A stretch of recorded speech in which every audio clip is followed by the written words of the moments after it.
Should we get started? Okay, so we'll start with a roll call. Yes, Chair Craig, Here. Director Givens. Here. Vice Chair Miller. Here. Director Rennie. Here. All are present. All right, very good. And we don't have any members of the public wishing to speak on members that are not on the agenda. So then let's go to the consent calendar. And looking at the amount of items that we had on the agenda, I was thinking, since we've talked about 1 and 2 a number of times, would there be any interest in moving that to the consent calendar? Just remind me which ones they are. 2 and 3. 2 and 3, I'm sorry. They are the cash policy and Line of credit. yes, line of credit and the reserves policy. I don't want to move those to consent. I want to talk actually about both of them. You do? Yeah. Okay, well, just a suggestion. Sorry. Good suggestion. So I move the consent calendar. Second. All in favor? Aye. Okay, that takes us now to number 2, amendment to the reserve policy. And we'll start with the staff report on that. Okay, thank you, Chair Craig. We have a quick presentation on this one just to sum up what we've done on our cash reserves policy. Next slide, please. So just as a reminder for all of us, long-term benefits to ratepayers as far as reserves protecting against emergencies and other contingencies, which really is the number one reason to have reserves. It's also a reminder of a strong credit positive. It was acknowledged in the credit rating that Marin received, which is attached to the staff report, as well as helps reduce the probability of rate shocks and market disruptions. So in case there's a power supply shock or an economic downturn, we wouldn't have to immediately go to raising rates because we do have reserves in place. Next slide, please. So the reserves, again, I attached the report from Moody's on Marin, and they mentioned these items. This is not all-inclusive, but it's the number of items that affected their credit rating, such as the strong liquidity, debt service coverage, our board's willingness to set rates to maintain our strength, having a diverse power supply mix, which we are working on, as well as being cost competitive and customer retention, which go hand in hand. And having a strong reserves policy keeps us cost competitive on rates, as well as rates being a strong reason for retaining customers. So just to sum up our changes to the policy, it's a pretty brief policy before, written in the context of where we were at the time, which was startup and building reserves. It's not touching rates for the next 2 years. Here we broaden it out to more cover the purposes of having the reserve policy. We have our target levels now codified, as far as I still believe that 50% of operating expenses, or around 180 days, is a good start for where we are right now in the reserves policy, with a max of 270 days coverage and a minimum of 90 days coverage. We talked about our source of funding, which would be from excess revenues over expenses. We lay out the conditions for the use of reserves, such as not to cover just regular occurring O&M expenses, but for shocks to the system, as well as a procedure for replenishment or excess. So we need to replenish reserves or have excess reserves. We lay it out of where the board would be involved in that. We would review the target or the issues that we're developing that target each year to see if those are still valid, and then adjust the target accordingly. And then make this part of the quarterly as well as annual financial report of where we stand on reserves. So this just gives you an idea. You saw this during the budget presentation, as well as when we were talking about rates back in March. This graph assumes over the next couple of years that we would leave our rates the same as where they stand now. There's really 3 issues that would impact us. I do want to flush this out to see what those worst case scenarios are, and we'll have that ready for the next board meeting in July when we're talking about the budget. But really, we have risk on power supply. We have risk on rates. We have the procedure with PG&E was always that hand out rates in June and August. You have a second go around, and pretty much by November you know where you're going to stand. As we saw this past year, that really didn't hold true. I imagine that's going to happen again this year, especially when we have the PCIA proceeding still out there ahead of us. So with PCIA, with rates, and with changes to power supply, that's gonna impact these numbers. And we do wanna do some scenario testing to see what that worst case scenario will look like to our cash reserves. But assuming all those hold constants, the constant and rates stay the same, including the line of credit, which is the next topic that we'll talk about, we should be close to our target by the end of next fiscal year, and then well above it by 19 and 20, and then we'll be talking about excess at that time. So, next slide, please. So our recommendation for the Finance Committee today is approval to amendments to the reserve policy, and then we'd like to bring this back to the Board of Directors meeting on the 13th as a consent item. So with that, open up to any questions or comments. Just a quick one. Yes. When do we hit our maximum forecast? When do we hit our maximum reserve? We would actually be, the maximum would be right around early fiscal year 20. So maximum's at? That's the target. 75%? Yes. Oh, the target is the maximum? or No, the the target is the 50%, so the Right. maximum would be really close at the end of fiscal year 19, but certainly by fiscal year 20, we're at the max. Okay. If I may add something in terms of, this is what I call more of a tune-up of our existing policy. Within the next 6 to 12 months, we'll bring back to you something a little bit more, say, working from the bottom up in terms of quantifying some of our risks. And you know, things like, when you talk about rate stabilization, we need to have some kind of board policy which talks about over what period of time do you want to stabilize rates? Is it 6 months, 1 year, 18 months, 2 years? Each of those, if we set a policy, will drive a different amount of reserves you want to set aside to achieve that policy objective. Now, just from experience, and I think this is what Tom came up with, I look at these numbers, this is what I've done this in my previous lives, doing that kind of analysis where you look at, say, maybe 1 year, 2 years of rate stabilization, you come out with 150 days tends to be what we come up with. But we need to actually do the analysis and present you some options.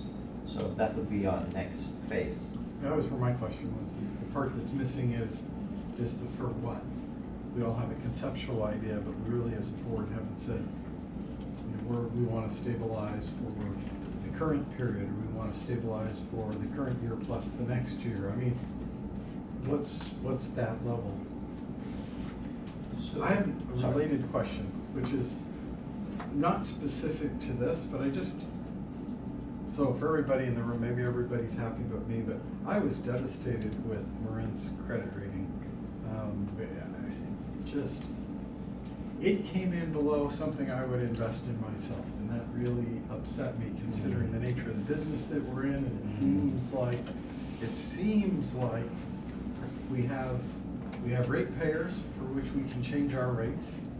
We have a pretty small organization, but huge cash flows and high profit margins.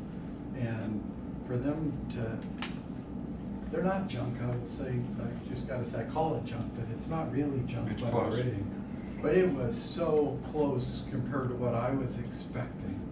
And so I am wondering, you know, have we really looked at what it's gonna take to line up our reserve policy, this line of credit, I mean, all the things that we're trying to do? Because we wanna be a rated agency, and I wanna be rated better than they were. And, I mean, one of the risks that holy cow. that came out of that rating for Marin is I think that's gonna be the starting point for other CCAs. Yeah. So then we have to. They have to find be out what better. it is, So- change that, but. I had some specific questions on that. You know, I'm trying to understand, they had a sheet down in there that sort of talked about, they gave A to different categories and so forth.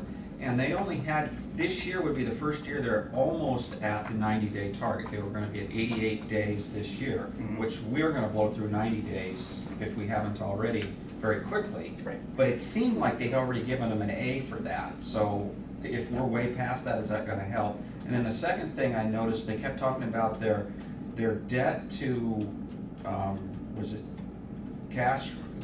Their debt ratio. Their debt ratio or ratio. something like that being bad. So they must have taken on a bunch of debt that must be drawing them down, and we don't have any debt. So could you talk a little bit about those two pieces, and can we move our rating much beyond theirs because of those?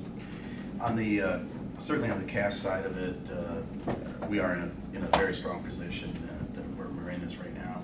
And that'll be most likely the number one factor that's gonna influence this credit rating coming up, would be having at least 150, 180 days cash on hand. That would be higher than any of the other CCAs. Regarding the debt coverage ratio, I do want to have a conversation with their finance folks.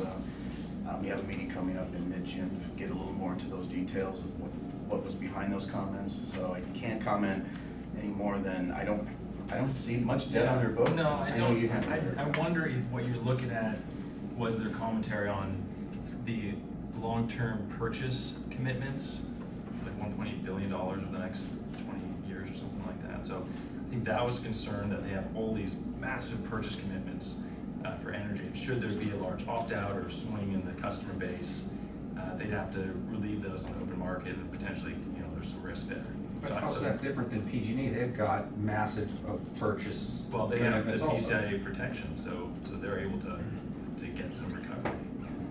For when customers leave, we don't have that benefit.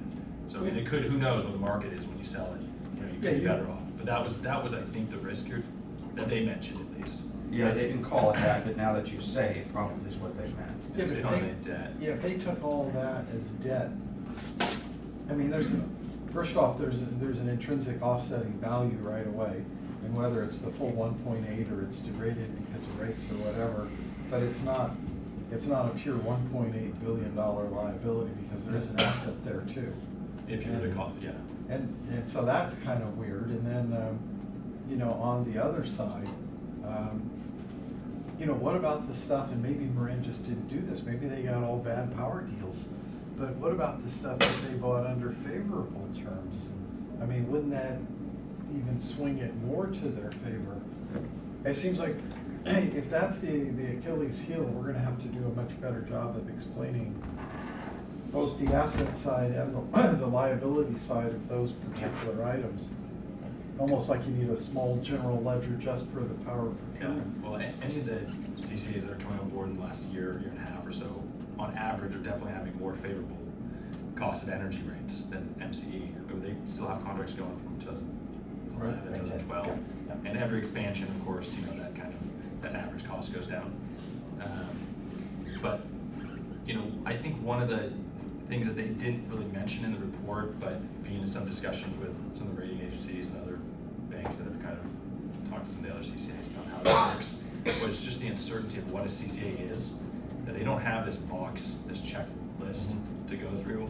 So Moody's isn't going to say it necessarily. They kind of hedge it by saying the regulatory risks and other uncertainties in the market. But I've got to think that some of it, being the first CCA to get a credit rating, they might get knocked just because Moody's doesn't want to go out on a limb and say that. So I think it's a good step that one agency got rated, at least, and not a high rating, might not be as good as you want, but you'd think that all the subsequent CCAs, Silicon included, was going to have a better shot later. But some of the unknowns, the PCI and all the regulatory risk, that's anyone's guess. So if you guys are gonna meet with them, I'd love for you to ask the question, are they comfortable, or are they working to figure out how to improve that rating, get an upgrade? Yeah. Yes. So the conversation is good. I'm thinking to the board meeting, if you want to leave this as a consent item, you might want to beef up the staff report. And I would add in what Suresh just was saying, is that this is more of an update based on current discussions, and that in the next 6, 9, 12 months, whatever, a full policy will be flushed out to address issues such as that have come up. And then you might want to add in something about the analysis of Marin, saying that Marin has learned a lot of lessons. We're 2 years out from that. We'll have the advantage of lessons learned over that 2-year period. And just try and minimize the unknown about it. We're not finalizing anything. It's an objective to have a rating. And it's obvious that there's a lot of lessons learned from Marin, which staff is following up with the meetings. Something like that might benefit the staff report. Yeah, maybe we'll get lucky, maybe a couple other agencies will get rated and they'll beat Marin and we'll be better than them. Right, Mhm. right. We have a ladder to climb, and you know, that initial condition of where a CCA started was probably what I was most disappointed about. I had every confidence that we could do better than Marin, given when we entered and how we're approaching it. I imagine the next one in line is Snow, probably. Yeah, we'll see as far as timeline. Yeah. They've been looking, right? And They've been looking, and I think the initial, which, all the CCs were wise to do, is get an indicative rating beforehand and non-public rating to kind of walk through the process, see where they're at, do a little analysis before it goes public, then give them another year or so to kind of hit their targets. There's some board policy and, options that they want to see the board has, the best of which obviously is rate setting. Right. But there are some other specific policies that they like to see that, we can get into specifics later, but, so that was a helpful process. You get indicative, walk through, and then you go public after you get your ducks in a row. I'm just surprised if Marin knew. Do you guys think they're happy with their rating? Maybe I'm just misreading it. Isn't it past the, I'm not involved in all the procurement contracts as much, but the collateral requirement where a lot of the counterparties require an investment grade rating for collateral postings, things like that. So I think at the very least, They've satisfied that requirement. yeah, which is a big huge deal. Right. deal. So how to quantify the, in addition to the collateral not having to post, and does it really affect the negotiated price? I don't know how you quantify that, but you'd think that would be one step in the right direction towards a more favorable price. Yeah, maybe I'm just misinterpreting because it serves the purpose.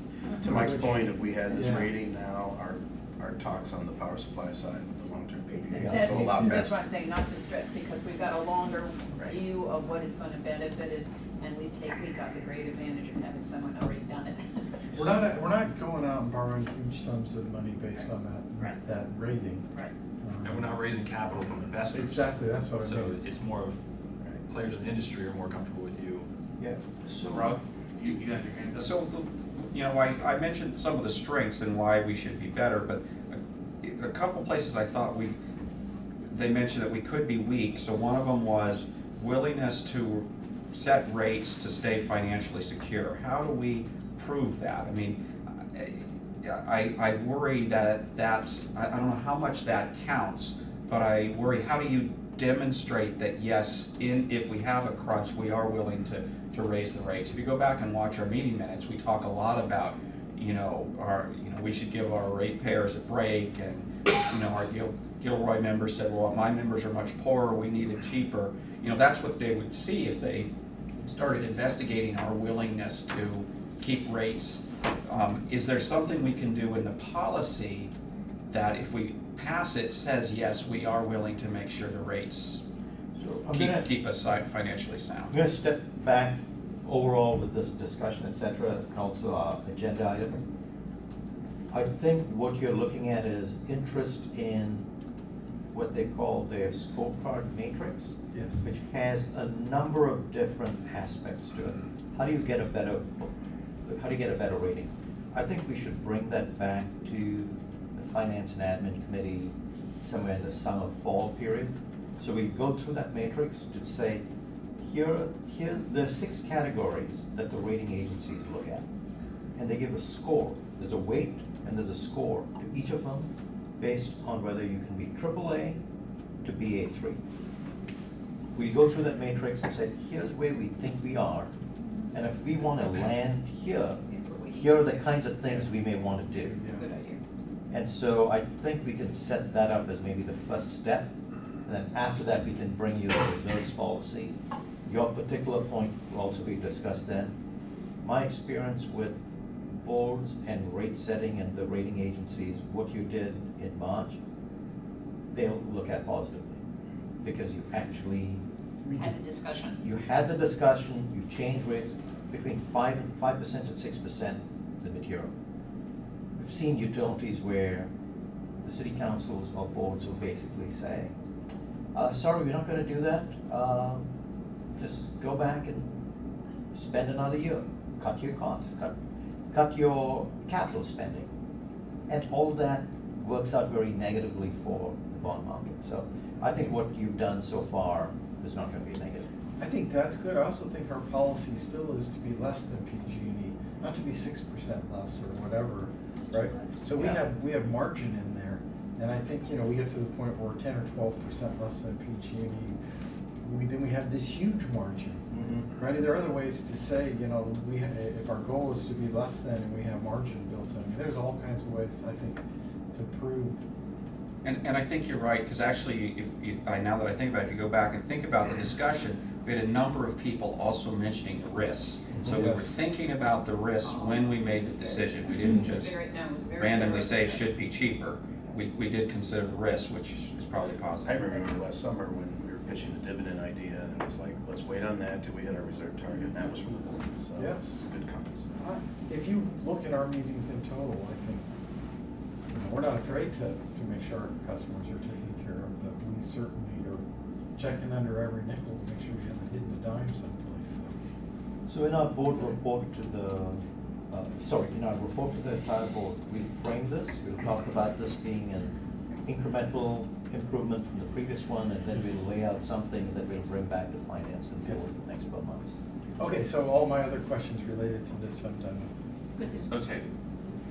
Then, can I get a motion to approve this report? So moved. Second. All in favor? Aye. Okay, on to item number 3 now. Establishing a line of credit. Okay, thank you, Chair. And another presentation? No, this Oh. one, just a That's a staff verbal. report. So we talked about this at the March Finance Committee to at least pursue this. We have since talked to River City Bank, and we did attach a term sheet. We'll have a credit agreement, should we go forward with this today, to present at the next board meeting. Probably keep this as a consent item. I did also attach a one-page summary of Marin's credit rating to highlight that a line of credit or having an extra form of liquidity was noticed by Moody's. For us, it would help us more on the power supply side at this point in those negotiations. We're talking about $50,000 for the line of credit. This would not be more than 1 year, and then we would come back to you if we want to renew this again. We look to where we stand on cash at the time, may not even need to.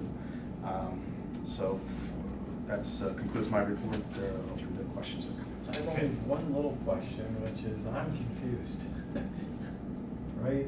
We're only gonna have it for a year, and, this will sound really bad the way I say it, but it seems like within a matter of months, we will have piled enough cash onto the pile to equal the total line of credit that you're getting. So how does this actually help us? This is going to help in more on the power supply negotiation side of it. Before we get to our target of reserve targets with cash, we're going to be probably back next fall with another RFO, and we're having a little difficulty with 2 of the suppliers right now talking about credit terms. So having this line of credit does count towards our reserves that we have for availability, and it would help us on the power supply side. So I think we'll be able to have better conversations on the next go around at RFO if we have this in place. We'll easily make back the 60,000 you're saying. It's hard to quantify, but yes, we would have there's a payback here. Yeah. Why would it only be 1 year? Why isn't this sort of a revolving permanent line of credit? I think when we last talked with the Finance Committee, I think we felt comfortable with 1 year, and then we would come back to this and see if we want to renew it. So I thought that would be a good starting point for us. I get the starting point, but I'm thinking sort of strategically in your brain. Is it really 1 year and it's gone? Or you think it's 1 year and it's more likely that we're gonna end up wanting it? I think it's 1 year, and more likely we'll come back to you for a renewal. That's good to think about. Yeah. Liz? I took it that the 1 year was a starting point, that we'd probably go for 2, because then we'll have the Moody's rating. We'd be close to that, right? So to me, this was, I'm gonna call it a stopgap, Mhm. but an important one in terms of negotiating capabilities. And the bank felt more comfortable, at least with a 1 year start as well, because they're tying up the cash with the understanding we don't want to use this line of credit. So it was just easier to get it. You said that, I remember that. Okay, any other questions? Can I get a motion to approve this? So move. Second? All in favor? Aye. We gotta spread them around, so. Okay. Waiting for you, Howard, you're hesitating, so. All right. Fully Yeah. supported, I just. Building facility options.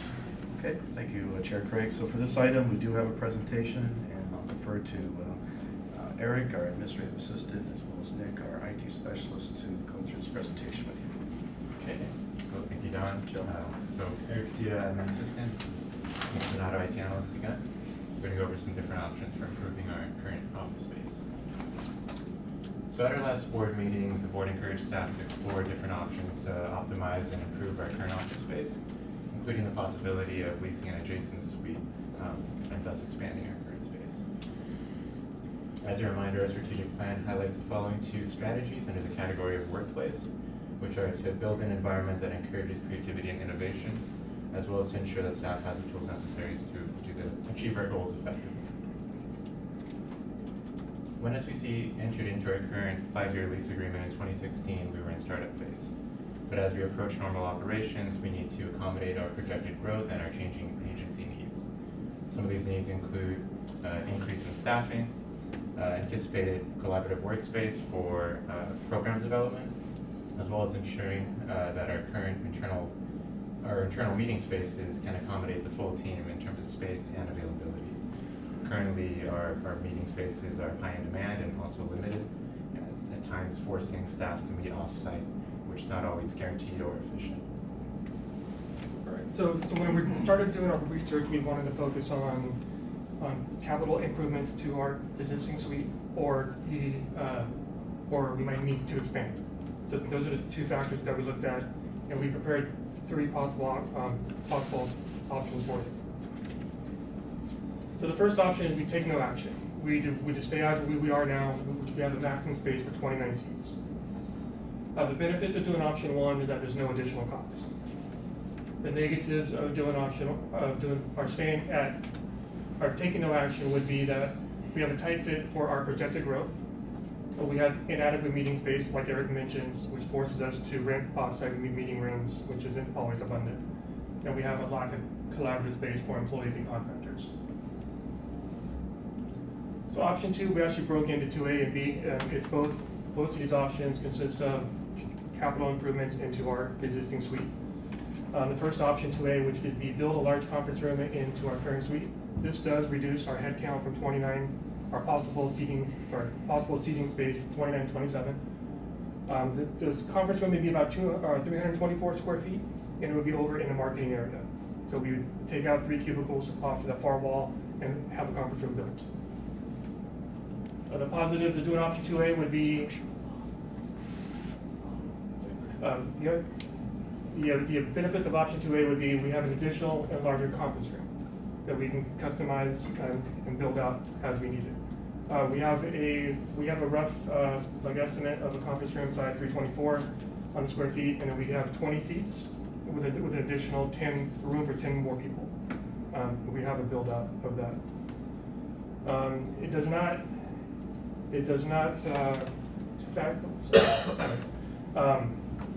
The drawbacks of doing this would be additional build out costs, furniture costs, additional IT costs, and AV costs. And we have a slide coming up here shortly that'll break down the cost for it. It does not address our tight fit for projected staffing, because we actually do lose 2 cubicles. And it does not address our lack of collaborative space for employees and contractors. Option 2B, which would be built in the same area, but instead of building a conference room, we'll build 3 private offices. So we do gain 3 additional private offices, and that's really the only positive of doing this. Oops.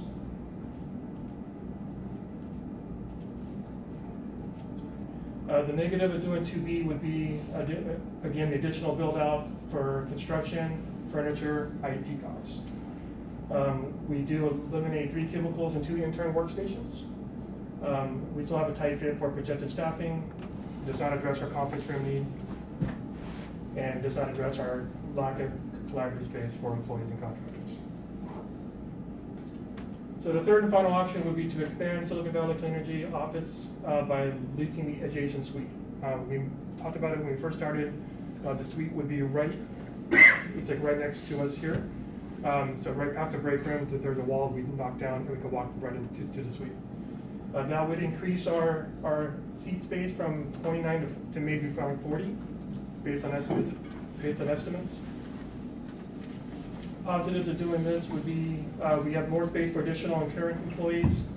We have an additional and larger conference room that we can customize as it's being built.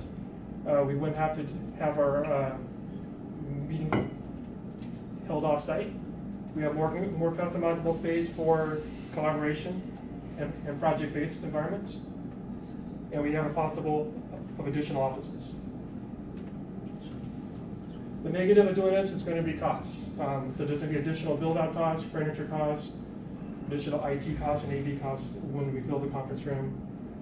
And also, probably most importantly, it's going to be additional rent. So we're going to have to tack on the rent to what we currently pay. And one possible outcome that might be negative is out of sight, out of mind, when it comes to our current staff. If we're fragmented based upon like office space, so we're one side of the room or one side of the area, we may be fragmented. We might not collaborate as much. But that's just one possible outcome that we may see. So our current suite is highlighted in red. It's 290 and 280. It's about just over 5,000 square feet. The suite we're looking at is about 2,000 square feet. It's highlighted in green. So currently we're about 283 square foot based upon our proposed head count. I'm sorry, we're at 203 square feet based upon our proposed head count of 25. So 5,000 square feet currently, as proposed head count of 25, we're at 203 square foot per employee.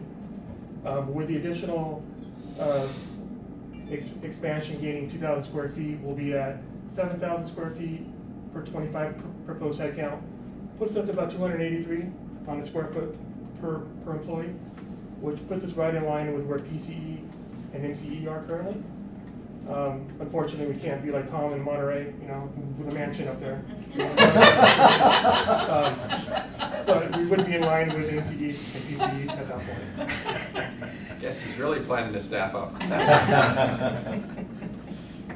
right, this slide shows the estimated fiscal impact. These are all estimates. Under capital costs, IT infrastructure is based on the initial cost of our current office when we started. Audiovisual setup is based off of what Monterey Bay Community Power used to set up their permanent on-site board meeting room. And we scaled back that cost to fit these option 2A and option 3. The furniture cost is also based on the initial furniture cost for the setup of this current space and per square foot. And we're currently awaiting a construction quote for option 2A and 2B. And option 3 construction costs are pending negotiations should we pursue that route. Under annual costs, additional rent only applies to option 3, which is based on our current monthly rent.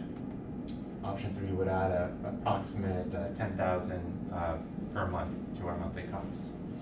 Again, these numbers are estimates and they can go up or down pending negotiations. So in summary, staff recommends option 3 to begin negotiations with BG&E Properties to lease the adjacent suite, with the full agreement being brought to the board for approval through the budget process. Okay, thank you very much. Any questions, Liz?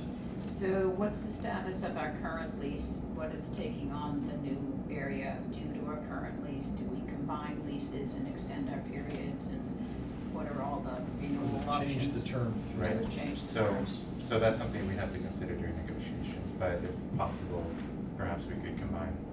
Our current lease runs out in 2021. So So to make it, so to me, these are important questions.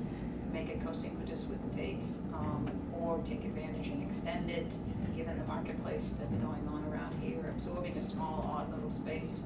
I would think that they would be happy to do kind of thing. So plan out for negotiations. Yeah. Now, I do think, looking kind of mid to long term, this is a central location for us. It's close to some commuting options. close to some member cities, and so. I, of course, think you should have located in the Littlest Campbell. And And you told me that there was no sales tax I just revenue. approved a nice big office building you could move into when they build it. That's true.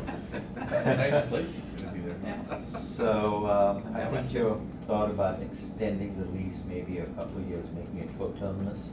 I think it'll just give us stability, and it just gives us a lot of flexibility, and we can actually have a large conference room. Not the larger, just a large one. So, I would offer two other comments, if I may. Yes. One is there's a structural wall, that you need to, take attention to. It's, between your, if you go to your current suite, Oh, correct. okay, go see where the two offices are above the word that says Suite 300. Go up there. Sweet. Keep up, straight up, there you go. The next two offices on your left, yeah, Oh, these. that's a structural wall between them. Well, I'm 99% sure, Oh, okay. so that means you can't take it out. So if you were talking about reorganizing. Oh, so we're talking about right here. Yeah, just So build it out would be- a new wall in a Okay. vacant space. So for what it's worth, architect,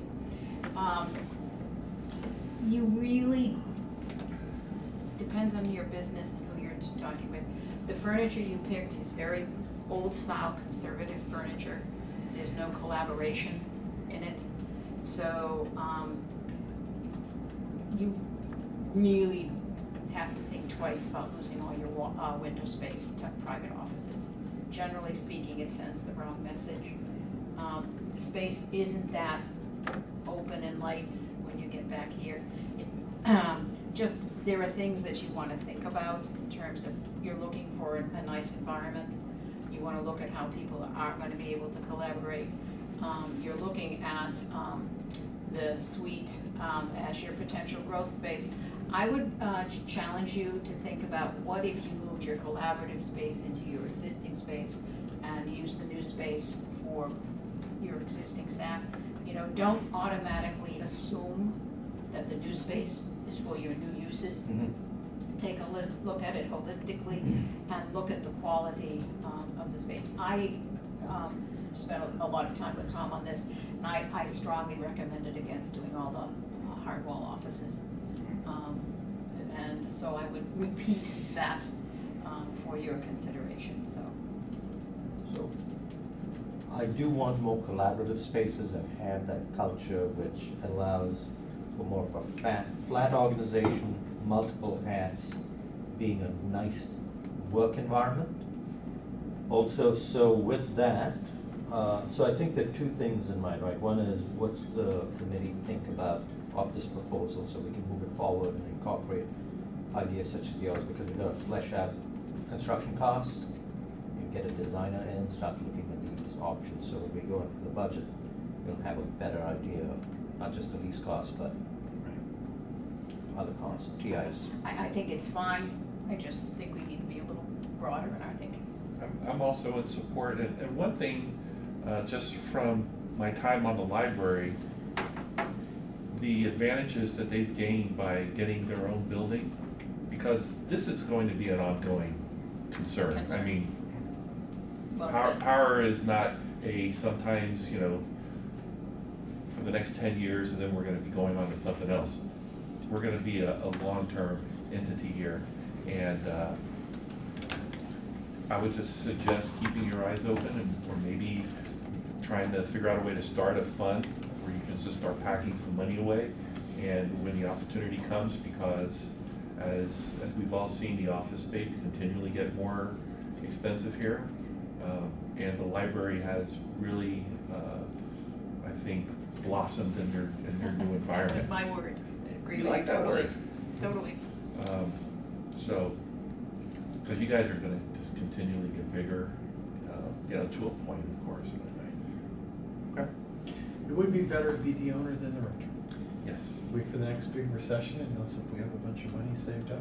exactly. We're definitely not going out of business yet, no bankruptcy on the horizon, so you know, spending some more on office space is definitely appropriate. I particularly like the idea of trying to create more collaboration areas. I like the idea of making sure you have space to bring in interns. I like the whole idea of having interns and having a place for them. And, you know, instead of them making, probably share the same cube, 4 of them or something, if Yeah. you're too tight. That doesn't say that they're really invited if they all are jammed together kind of thing.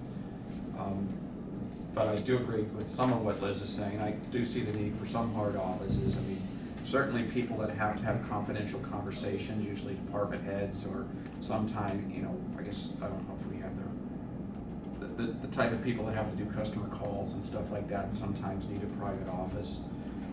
One thing I saw my company do was create little phone booth rooms for people that anybody could go in and use them if they needed to have a private phone call. So instead of too many hard offices for people that might make a private call very once in a while, typically like a sales guys may make it more often, but that you have these little teeny offices that different people can go in if they really want a quiet phone call, instead of too many hard offices. Just another idea.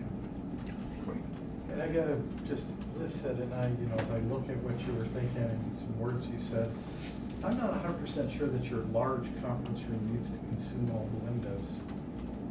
You might not need any windows. I mean, this is nice. Yeah, I just, you know, to use up the room, I mean, you see the big companies do it, they get the big views and all that, and all the employees are pushed someplace else, I think. Unless it's the collaboration room a lot of the time. I don't know Yeah. if it's the same or whether there's a separate collaboration Yeah, it space. depends on how you want to utilize it. I wouldn't say that the big office has to go in the corner. In fact, it's probably better not having all the natural light since we're always looking at presentations. So, that's great. But you guys will figure out a good layout. And you know, the kitchen here is kind of small, and watching the usage, and please just get a dishwasher too. They're cheaper than cabinets. And, you know. And if figure I, that out. along that, there are 2 or 3 furniture companies that I can recommend you go walk through, have great ideas. The 8x8 cubicle is a little passe.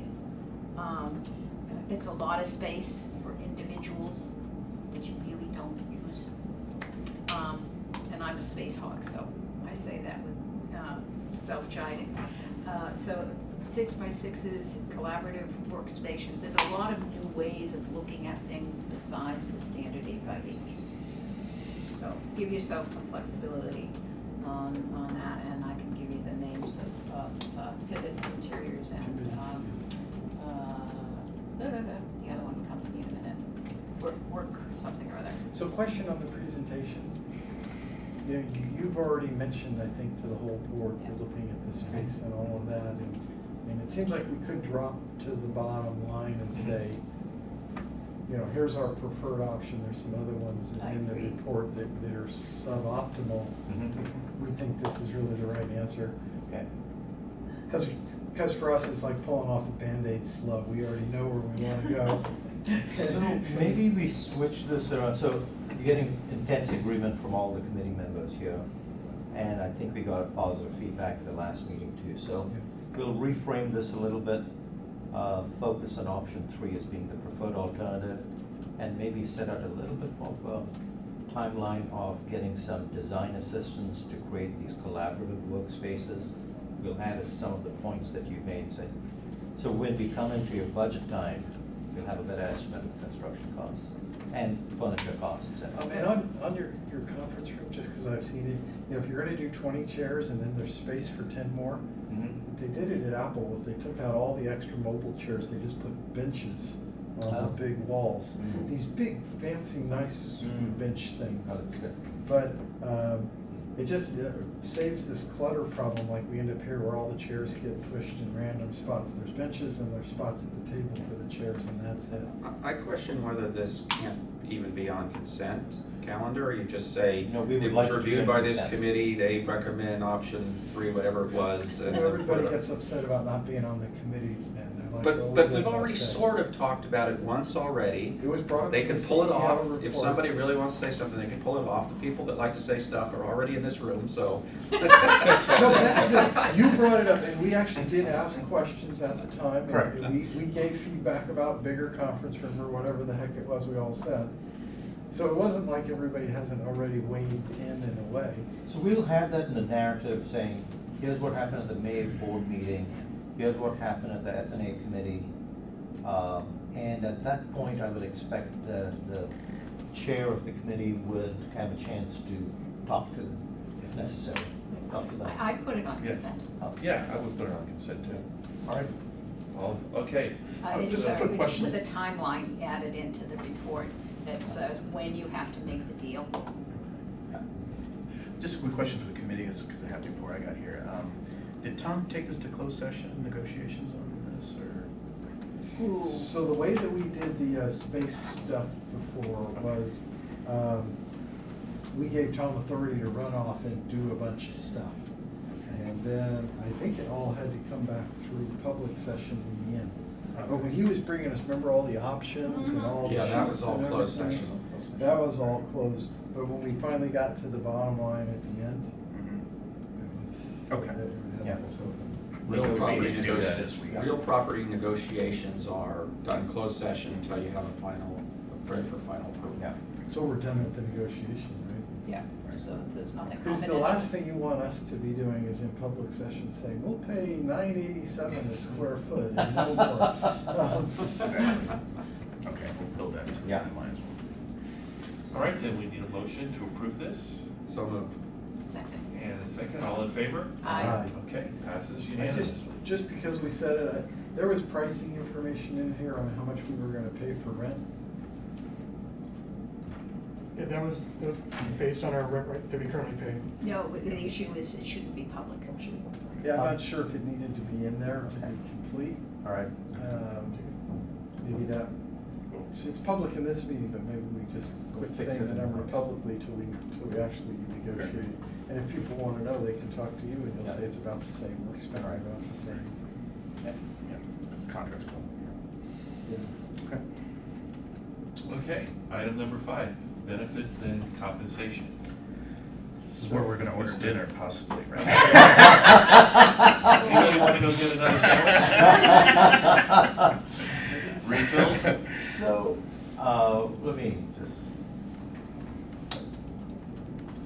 let me start with this. I know this is going to be a engaging discussion here.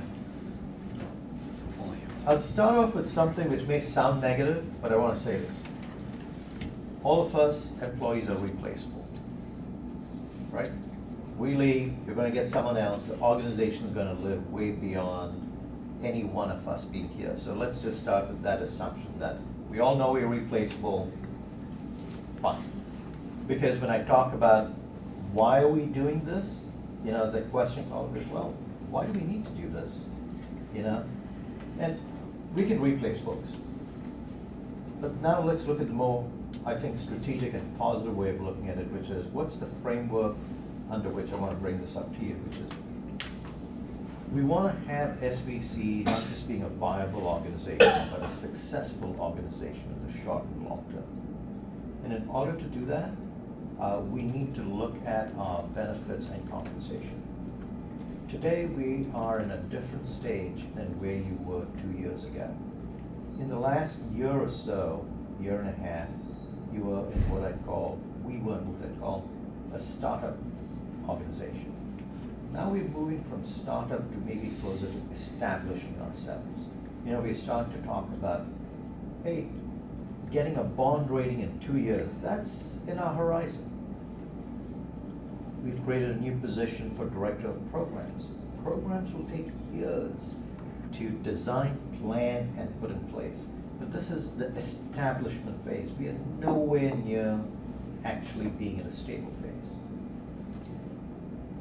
So when you think of that, and we tend to think of staffing, etc., as you know, the positives, negatives, right? So you can very easily see what would happen if you don't have the right staff at the right time, or even if you just have transition. We've seen that with Tom.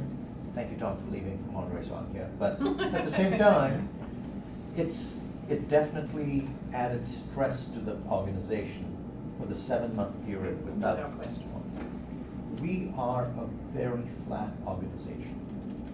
And even when you look at the org chart and you see the future, we're adding on new responsibilities, but we continue to be flat. That's what we want to be.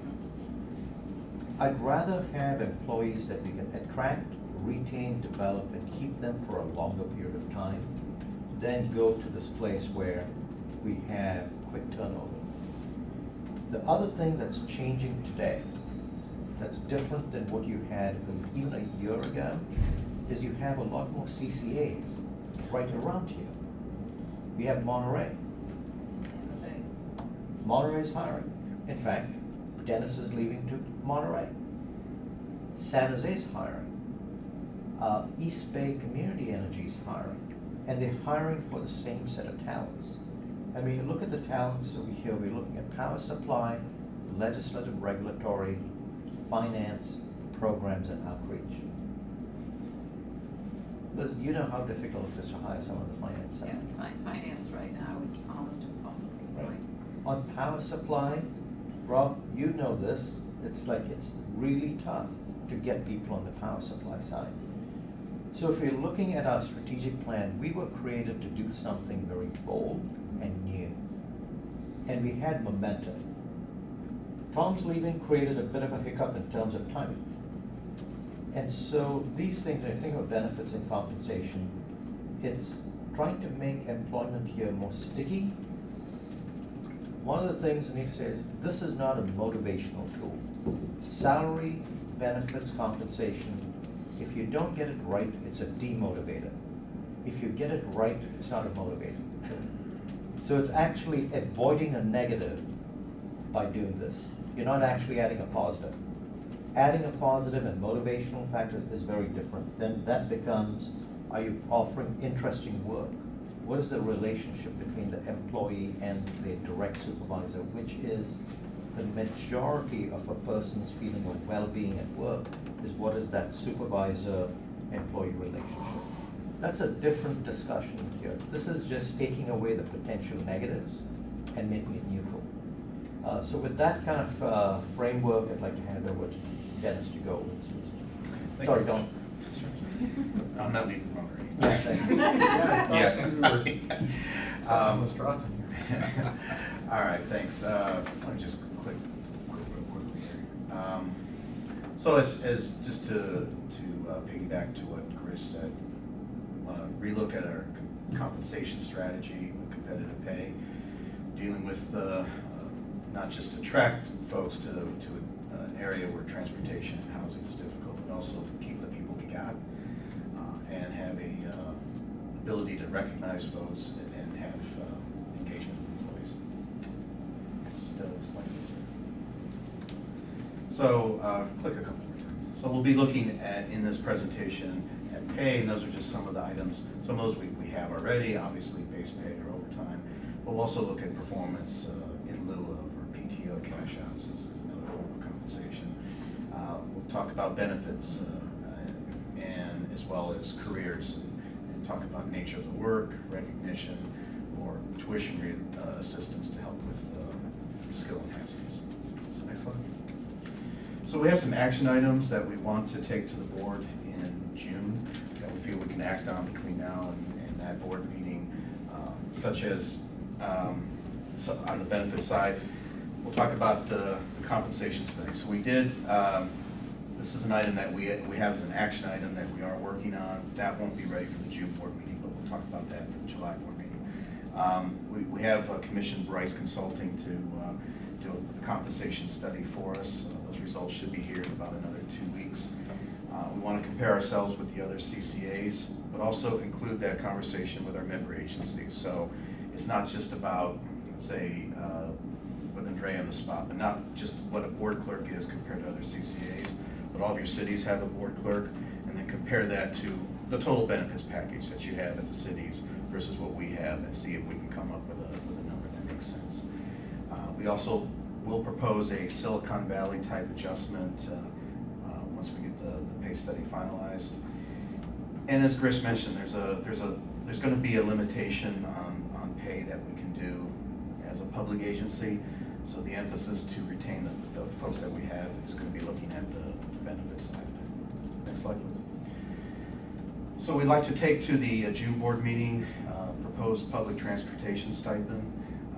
We started off with $300 per eligible employee. This would be if you're coming from, let's say, Zone 6 in Caltrain, and let's say Gilroy, would be probably the most expensive one. That would cover that for the monthly cost. But as a transportation stipend, this is VTA, it could be any sort of public transportation to cover that. And we'll cover these costs at the end of on the next to last slide of what that would be. In lieu of, so this is where most of your cities do have this option, where instead of being part of our health benefits, you choose in lieu of an opt-out, in which case we would pay $500 per month to the employee for that. That equates to a $500 per month savings to SVCE on a budgetary basis. So I feel right now probably 5-6 people would be interested in this. We'll say something we do need to monitor, because if 70% of our eligible employees opt out, it does affect then the premiums and the options for those that stay in. 70% in your cities is a big number, but for us it's not, so we'd have to monitor that. But considering the demographics of our workforce, we're not going to be close to that right now. So those are 2 items we'd like to take to the June board meeting. Next slide, please. Another item would be some sort of educational assistance policy. In this case, we're proposing 100% reimburse of tuition or books based on certain criteria being met, and we'll flesh that out in the policy. Why 100%? That was a good starting point for us, as far as some agencies do support 100%, others are 75, 50. Trying to get maybe a consensus from this group of what we feel comfortable. Walmart just announced yesterday, right, $1 a day. Right. $1 a day? Yeah, the employees contribute $1 a day, and then they pay for the rest. Oh, okay. Oh, wow. Yeah. You'll have to explain that. For tuition reimbursement. Yeah. I see. They have 3 schools, and if you study anything in supply management, or they had some criteria that they had, but the employee's contribution was $1 a day, $365 a year, but then they paid for the rest of everything. So the 100% was just because I just read the whole Walmart thing.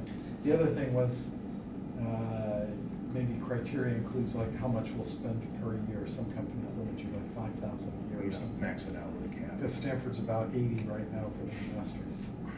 Right. Yeah. The city set an annual max, Yeah. but you know that. Yeah. Okay. I'm big on it. I just wondered why the 100%, because that jumped out at me. You just say reimbursement's like 100%.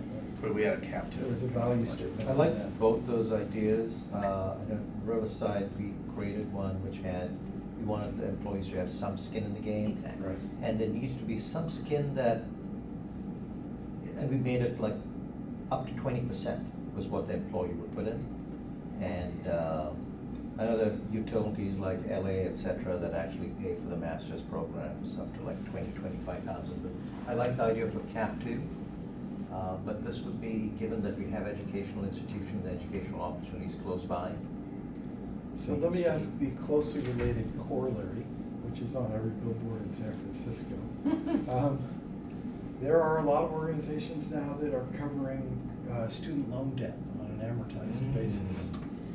And I'm wondering if that's a variation of educational assistance, where this is up front, the other one is post. I like that idea. I just saw that too. Yeah. So actually, you're getting to a place where this is exactly one of those ideas. Okay, great. We have to look at our demographic.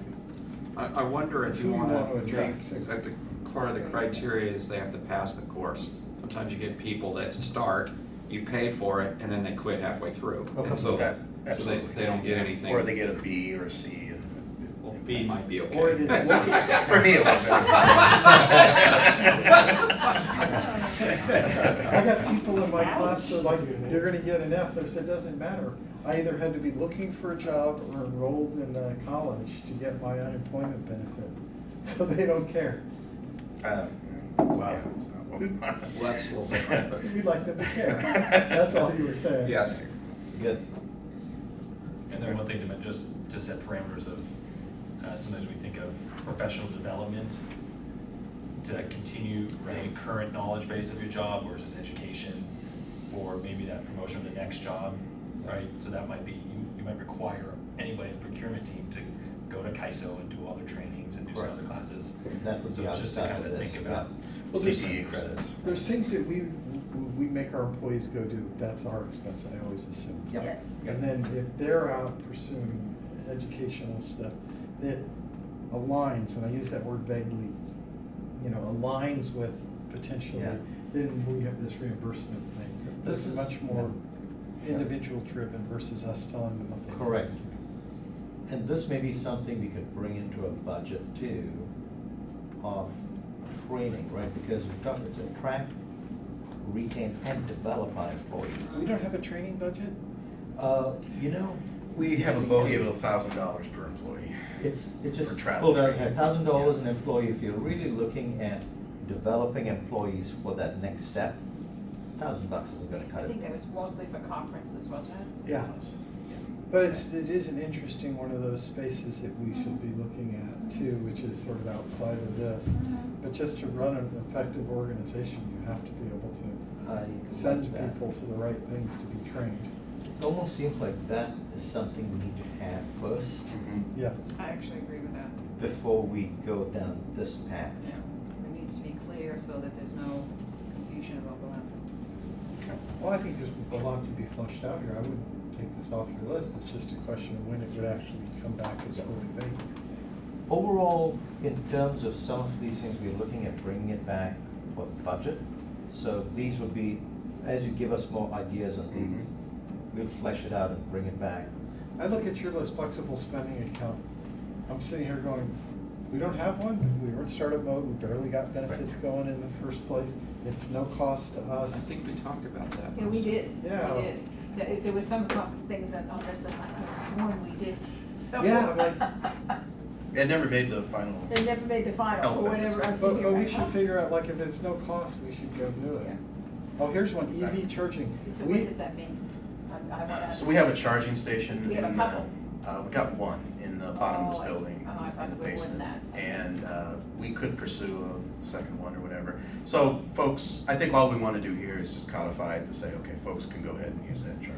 They are anyway. In our because it's- city, we installed 4 ports and all of our employees now get free I never charging. managed to figure out how to put a code into the thing. There was no way to put a code in. Oh, yours never, I I know yours. remember I you was had a trying to problem use it a with long time ago, and Okay. you said I had to use a code. I went down there and there's no buttons on the thing. How do I make it work? I just never Plug it in. control. There's another, there are 2 stations, so one is ours that we installed, and then there's another charge point, but they have a. Oh, that's right, code. that's the building They have a code, code, yeah. yeah, that's through the building, so. But ours you just plug in. Ours you just plug in. Yeah, there's no. But doesn't everybody then just? But at the time, we didn't have the Yeah, charging, it's our on charging spot. station, so we had to have a code On for the spot. buildings one. Someone That's did. probably what. Yeah, and I could never figure out how to put the code in. 'cause Okay. There wasn't any buttons or anything. That didn't make any sense. It's an interesting thing for who we are and the values that we have, to be able to offer that. And it is a big benefit for those who get electric cars. And you just have to have clear policies about the length of time. Absolutely, yeah. That's the harder part. That's This the is harder easy. part. Yes, because we have Yeah. a similar problem. Yep. Our city manager actually, we built the infrastructure 4 years ago. We actually funded the stations and install, and he announced it. And I said, well, where's the policy? He said, what do you mean policy? So I had to send him 4 or 5 links of policies done by different governmental organizations. So go to Saratoga for their policy. Well, they're working on it, but I'll send you the same links. But it's the weirdest thing. Once people start to figure it out, they're like, well, I can lease a car for $199 and I can get, not all, but a lot of my electricity at work. Mhm. This is. Yeah, very this is- And It's- charge during noon to 6. during the time we need charging. And even if you gave the rest of the building free charging, if they just happen to plug into it, that's promoting them to have cars also. It's probably not that big an expense. It's part of our, it's part of our mission, and I just think, you know, I don't know why all cities don't have free charging, but we're only up for like 3 days, so don't get that. I have to get elected, thank you very much. We're trying to change the environment, and we know all the companies, the big companies are doing it, making it more normal to charge at work. Yeah. Yeah, at NVIDIA, they have a whole ton of charging stations. They have valet, Yes. because there's so much demand. They just have the valet. When we went to ChargePoint, they had a ton of chargers, but you had to pay for them. They have 40. Yeah. They had level 3s, that was exciting. Yeah. First time I plugged into a level 3. Yeah, Was it there's $10? product. Can't recall, but something like that. We put one in our library, and it's unbelievably profitable. And we got it back when grant, it cost us nothing. And we're making a fortune off of this thing. You know? So we may want to add another charging station or 2 downstairs, depending on what your approach is. One other thing I wanted to mention was what are called self-directed benefit programs. I don't know if you've looked into any of those at all. There's a website called WageWorks, and they offer a smorgasbord of benefits, and that way you don't have to try to tailor something to be generic that maybe a number of people may not be interested in. And usually in this particular, just the little bit that I've looked at it since I saw the agenda, and I talked to our finance person who also does our HR, he sounded pretty positive about it. What's it, Thanks for what's that. it called? WageWorks, wageworks.com. And there's a couple of other sites that are similar to that, but do everything from setting up FSA type accounts and educational accounts, but then there's other type of benefits that they're able to offer too. Well, So thanks we for that could check, idea. we could check out our, sorry to interrupt, we could check up with our existing HR consultant as well to see what they do, Yeah. rather than bring in yet another group. Some of our smaller cities, you know, we have trouble competing with the Campbells and the Los Gatoses, and we have a very small staff. Not a- And so we've been trying to figure out what can we do. And we actually tasked our city manager with this, and he went through, he talked to every single employee, and they went through all these things. So that's how we ended up with the charging thing. The other one, which sounded really weird, was the employees started saying, we don't have any health club access or whatever. They might have been angling for a weight room, it was unclear. But what our city manager did was he went down to the Y, and the Y gave him a deal. We got half price Y memberships for our city employees, and they can use those any place. Oh, that's great. And the other one was we gave our city manager a chunk of money. I called it morale money, but my finance guy keeps kicking me when I say that. But like, they bring in like there's an ice cream store that does these dipped bars, and they bring that into our courtyard like 3 Fridays during the summer. And they have like an ice cream social, and they do like a barbecue once a month on the other ones, and we do a family picnic.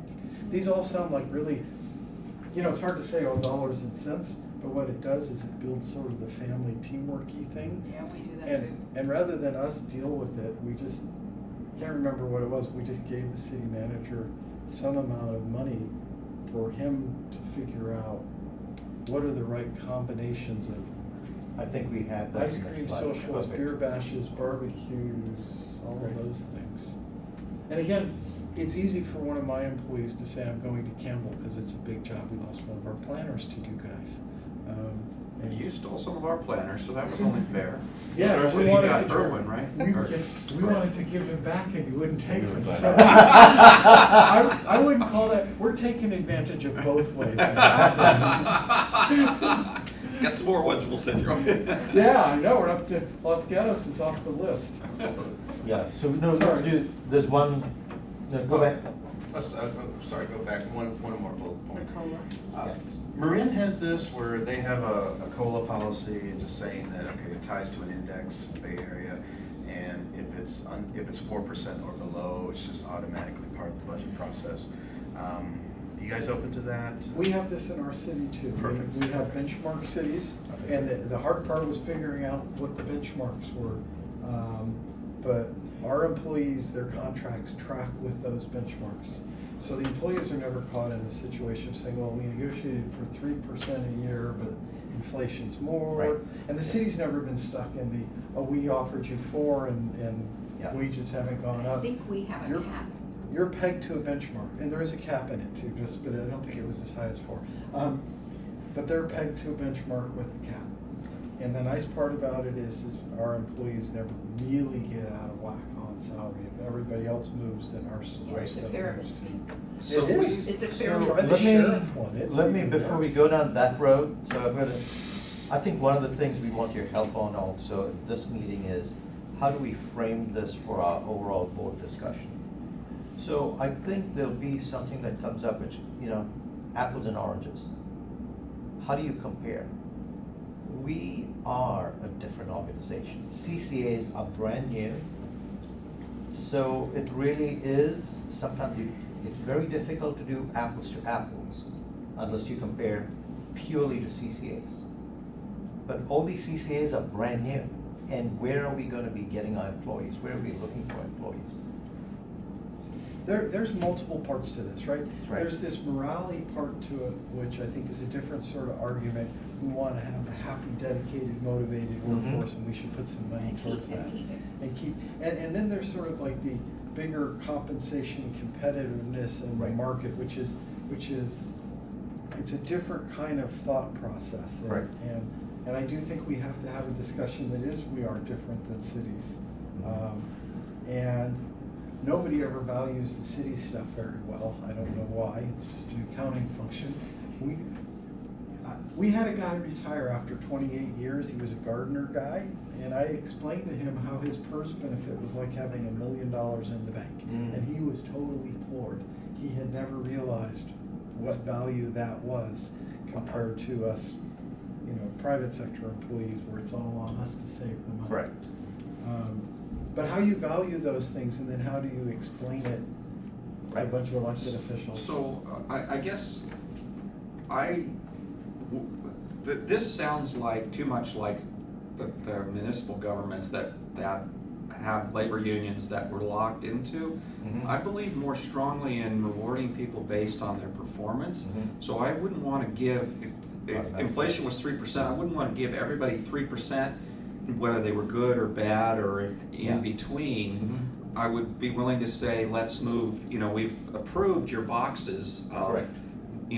every year, let's move those, the max and the min for each category of employee, move that up by CPI, and then without having to have a board Okay. discussion. But if you needed to move one because it's moving faster, then we would have a board discussion.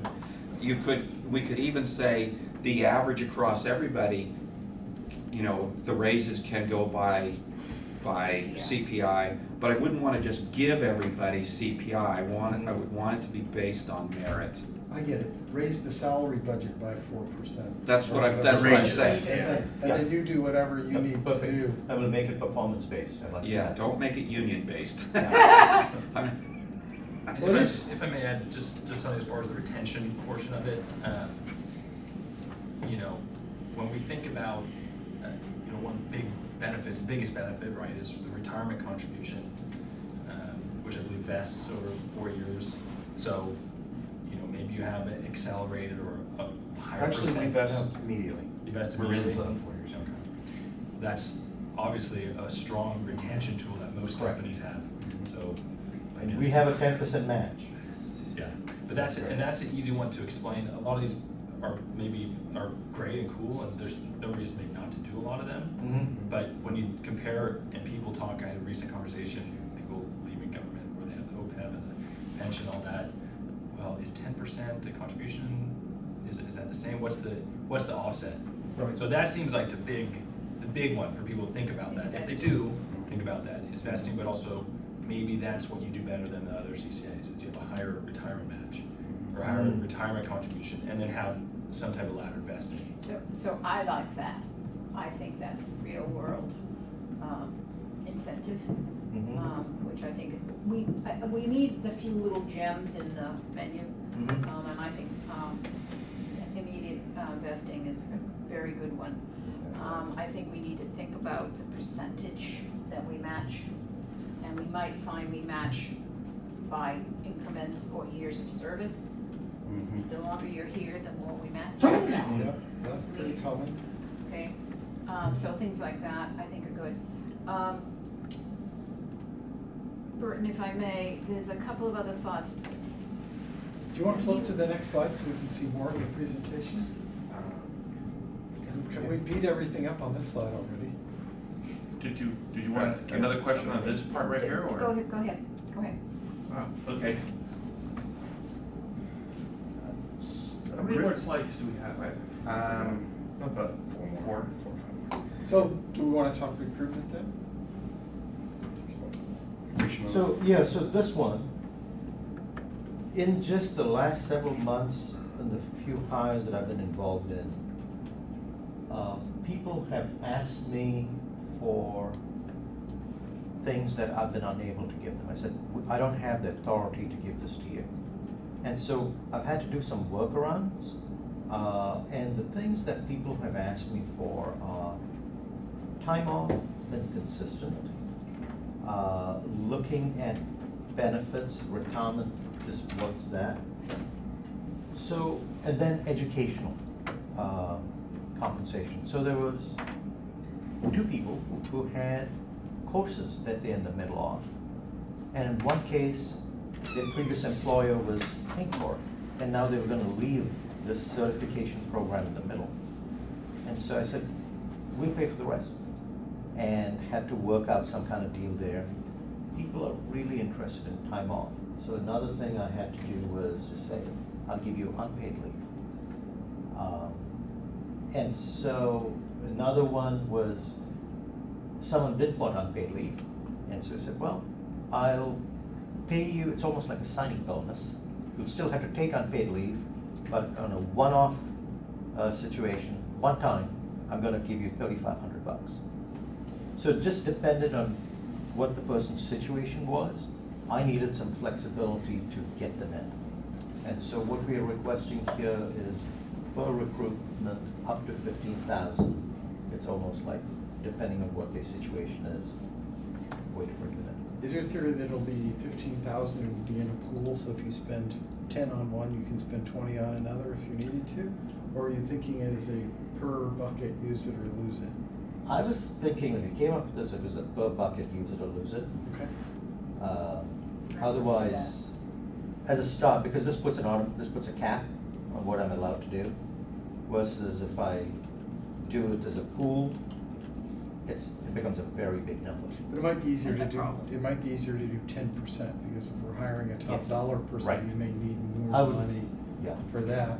And if we're hiring a low dollar person. I would say the higher off 15,000 or 10%. That's 20,000. Over here, we make our directors, I think, top out at 220. So Burton, when we get to this, I'm gonna have a conversation with you about previous discussions on this topic. Okay. Because you and I were in the room, I think some of the others were too, but, Let's do it. well, we wanna go through the Yeah. rest of the slides. Okay. Figured we would eliminate. Next slide, please. Some other proposals we want to talk about is, as Chris mentioned, time off. And I think rather than the traditional 980 work schedule where everyone compresses 80 hours into 2 weeks, but every other Friday's off, which essentially means the office is closed 26 days out of the year, maybe have a little more flexibility in this approach. And Chris, maybe you want to... Yeah, so on this one, I thought, instead of, people have asked me about 980s. In fact, in my interview, when staff talked to me, they asked me, what's your philosophy on 980s? And I kind of defer, said, I'll be very interested in work-life balance. I can tell you I'm not a big fan of 980s. Because it becomes an entitlement. It's every 2 weeks the office is closed down. However, our paid time off is what I'd say below average. We give 4 weeks of paid time off. You use it for whatever you want to use it for. And that's been an issue that people have brought up to me again and again, including the new hires. So I think instead of this 26 days off, I'm asking for 15 days off, and let's break that down to 3 buckets. 4 days off during Christmas week, let's just shut the office down at that point. Anyway, nothing's much going on. End of the year. Middle of the year, we've talked for the board going dark either July or August. July 4th is the holiday in the middle of the year. Why don't we just take that week off? So that's an additional 4 days that we close the So office. that's my counsel. Okay. So that would be 8 days that everyone basically gets. The remaining 7 days would be, you delegate authority to me to award. There are a couple of ideas I have in that. One is, there could be certain agency metrics. If we, as an agency, need it, maybe there's like 2 or 3 days that gets awarded. Another one is community service. If you do community service in in our area, and typically community service tends to be Saturdays, Sundays. You can take a day off, maybe 2 days are dedicated to community service, trade-off kind of days. So that's what we're thinking of. So would this be like organization-wide, there'd be like organizational metrics, or would you use it on like an individual? You did a good job, you get your 2 days. You didn't, you're working. Yeah, so I'm thinking of the 7 days, maybe 3 of the days are organizational, 2 are community service, and another 2 are just discretionary, depending on the situation. I'm open to anything with that. I think it'll be nice to have an overall goal for all of us to be buying to a, My company always called it birthday holiday, that's- but you could take it when you Personal want. holiday, Yeah. yeah. But they call it a birthday holiday, so you feel like you got something for your birthday. Yeah. Right, that's another, yeah. Personal holidays, I heard. What do you want, what happens when you wanna forget your birthdays? Then you take it on a different day. Then you retire. Okay. Okay, that's another idea we have. Next slide, please. This goes back to your point, Director Miller, on, like to add a budget line item or somehow fund employee Oh, recognition. goodwill, that's a much better way to say it. We talked about healthcare, health club memberships. Actually, maybe pursuing that with the Y would be a good idea for us. Talk to our city manager. My wife worked at the Y for a decade, and when I told her the deal, she got, no, they don't do that. How could that be? Yeah. So they must have made a mistake, because we've got a really good deal. Oh, great. Yes, right. Talked about, here's something, an agency I was at where we did, if somebody was in a hardship, they could cash out their PTO. It's really no cost to us. They've already accrued that benefit. And then telecommuting, where some folks may be 1 day out of every couple of weeks, work from home, something like that. We put the cash out thing in at the city, but the goal was not to let people cash out all the way, so I'm glad you said partial. Yeah. Because we want people We to want them take to take vacation. vacation. Right. And so for a certain class of employee, they would cash out and they take vacation altogether so they can pay for the vacation. Yeah. So it kind of helps in that. One other one, have we put job share in here? Next slide.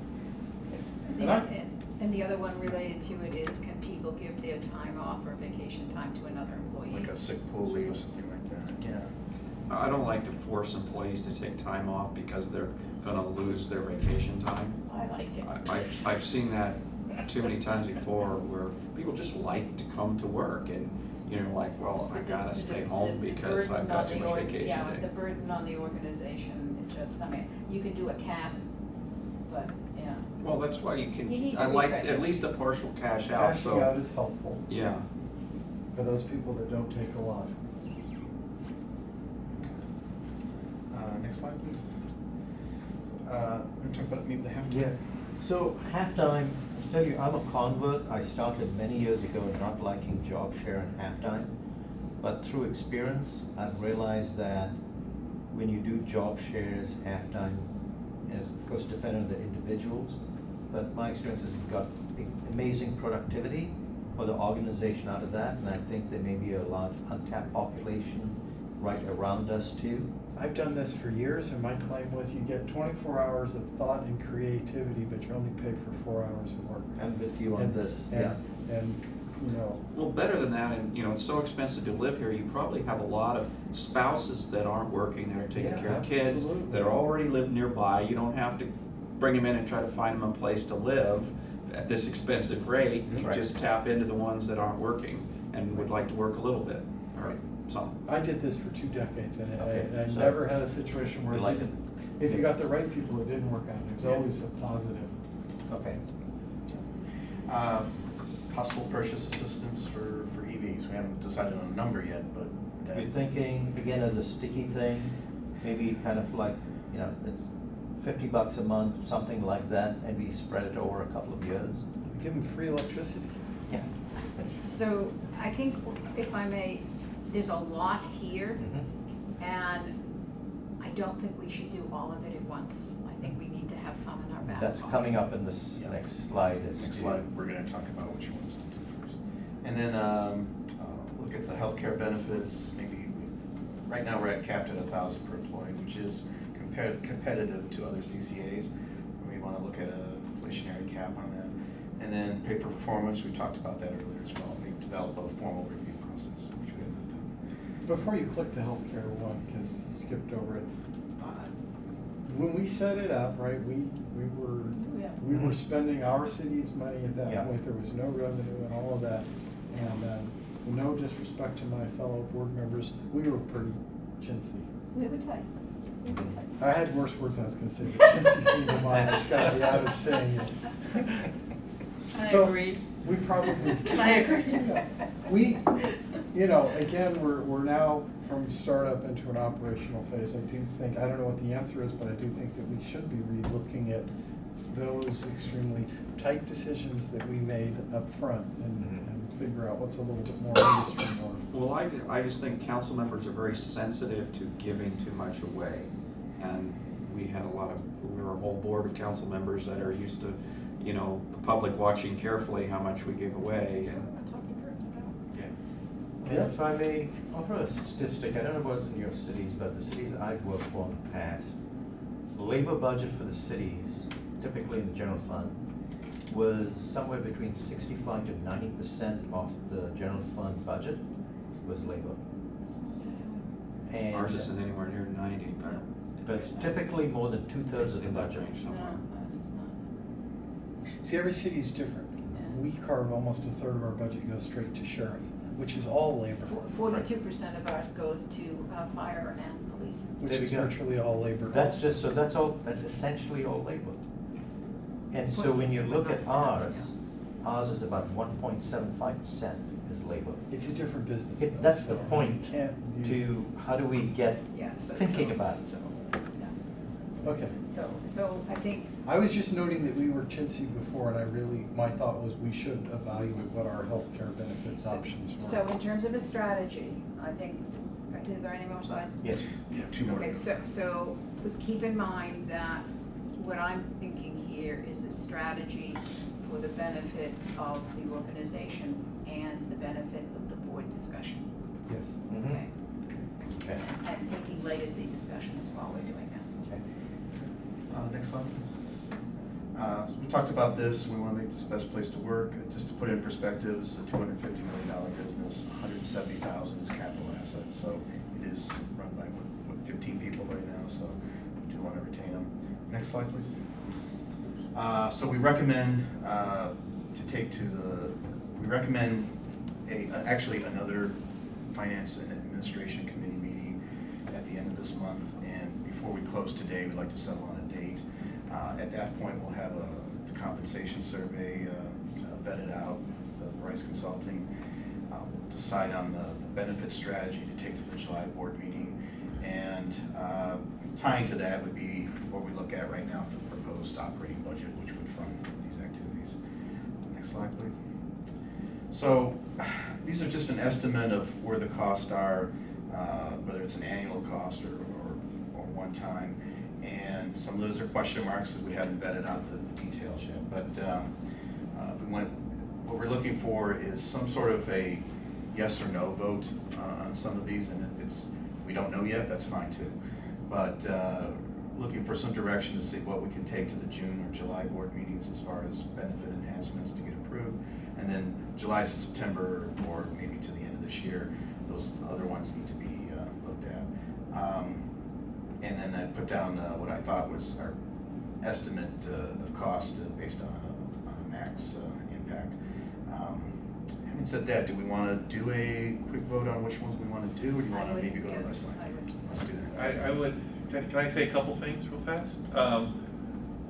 First question is, what do you consider the workload of the operation right now? Is this, people can't leave before 7 o'clock or else the job isn't getting done, or is this pretty much a 9 to 5 operation, or is there a lot of weekend work going on? Excellent question. So, So it's all over the map. For example, our programs group, they do a lot of work on the weekends, especially in the spring and summer. They're just out there. yeah, I know that they're going to picnics and Right. county fairs and. Right, and so there's a lot of that going on. Over here, people start between. But is that extra hours, or is that, you know, comp later on, or? So it depends. If someone, we have a couple of folks who are non-exempt, and so if they do that, then they get overtime. Everyone else, it's essentially, that's part of your job, and that's part of, so for example, Pam was involved in like 3 different events at one go, ending with Bike to the Future for the whole weekend. So we just started to just take some time off. You're a manager. So that's a comp time? Just, but it's not, yeah, it's just, not right. part-time. you're managing your own time. Yeah. Just, but make sure you're taking care of yourself. And so she just took a Friday off, and she was still in contact by email. So I think as managers, we just do whatever's necessary to get the job done. Here, people tend to start between 7 a.m. You have a couple of folks, like Dennis shows up super early, and then you'll have someone like Dawn leave sometimes late, 6:30. And it also changes with board reports. If we have board reports that have to be done, those days tend to be long days. So if I may, Ted, Sure. I mean, do you think the average work week for overall staff Mhm. is 50, 60 hours or 40 hours? I'd say it's not close to 60. I'd say it's more 40-ish, maybe approaching 50 at certain times. But I'd say overall here, it's pretty decent. Okay. And then the second thing I wanted to say, and I'll try to say this as nice as possible, is there's a range of employee perks going on out Mhm. there. Everything from the small company who's struggling to my friends who work at Google, where their philosophy is you're no more than 20 feet away from food. Yeah. And, you know, they got people showing up to give them car washes and dental service and medical exams and laundry services. And it's come to a point where a friend of mine who's a manager at Google says that I'm having a hard time keeping these people at the office because they just feel so entitled that they're all leaving at 3 o'clock. Because there's all these services, there's all these functions that are going on around the company, and I can't get a good day's work out of them. So, because he's in a group where he needs employees from 8 to 5, whereas other groups in Google may, you know, sure, I'll work a little bit during the day, but I get most of my work done at night, and they're fine working till 10, 11 o'clock at night. So again, I'm just kind of, there's a range. And the nice thing that I see work at Google though is the range of the benefits that people have there. And you were asking about us voting on certain ones, and then again, and that's sort of why I brought up that directed benefits, because for some people, if you just bought them a new iPhone every year and paid for their cell phone plan, they'd be very happy. Other people, like I said, they might volunteer at the school, and they might want time to go on field trips with their kids. And so I wouldn't want to hinder you in saying A, B, C, D, E, F. But say, you know what, here's a pool of money per employee. So let's just make a dollar figure, and I'm just throwing it out, $5,000 per employee, $2,000 per employee, and say, find a benefit plan or a compensation plan, or let's just call it a bonus plan that would fit each employee's needs, so, and something that you can manage very easily. So that's kind of what I'm thinking of. So, and I don't know. So I might be thinking of it a little bit differently, but in the end, I'm gonna tie what I was thinking into what you were thinking, which is not unlike your signing bonus, which I'm not too excited about, but I understand your intent is to have some flexibility to make the deal, to broker the deal. I'm hoping that we might come up with, I'm gonna call it a menu. I never thought of the term directed benefits. I think if we have a range of directed benefits that the potential employee can select from, and you have discretion, I'm not quite sure how to make this fair and equitable, particularly with existing employees, so that's a little bit tricky. But to me, this kind of thing is very much tied to what you were looking for when you're trying to hire someone. So it's a little, to me, it's complex. So I'll just put that out there because I think I believe the organization needs to have flexibility to help us retain good people, but also keep our people. So first and foremost, I would begin the presentation with what's our mission statement. Always go back to our mission statement and say, then our employees are key to our mission statement. And then that includes new employees and existing employees. And how do we make the organization successful?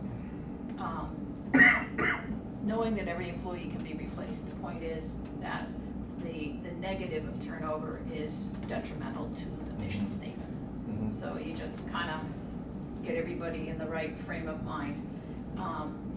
Because, and then I think you might think hard about, I would like to see more flexibility.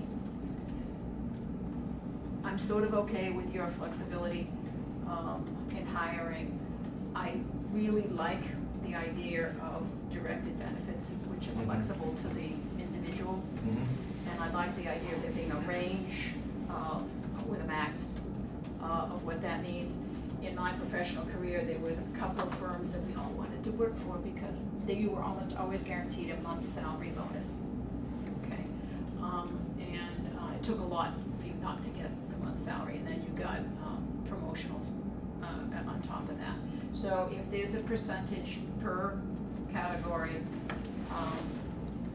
that I'm not going to say is guaranteed, but something like that. It's a range. It's a range. And I think we have to figure out how to negotiate that with existing staff, and that can be done. So someone who has no family may be happy with $1,000 for medical, but someone who has family might want $2,000, that kind of thing. So I think, I think we need to be very careful not to do too much too fast, because I think it's a lot for the board to absorb.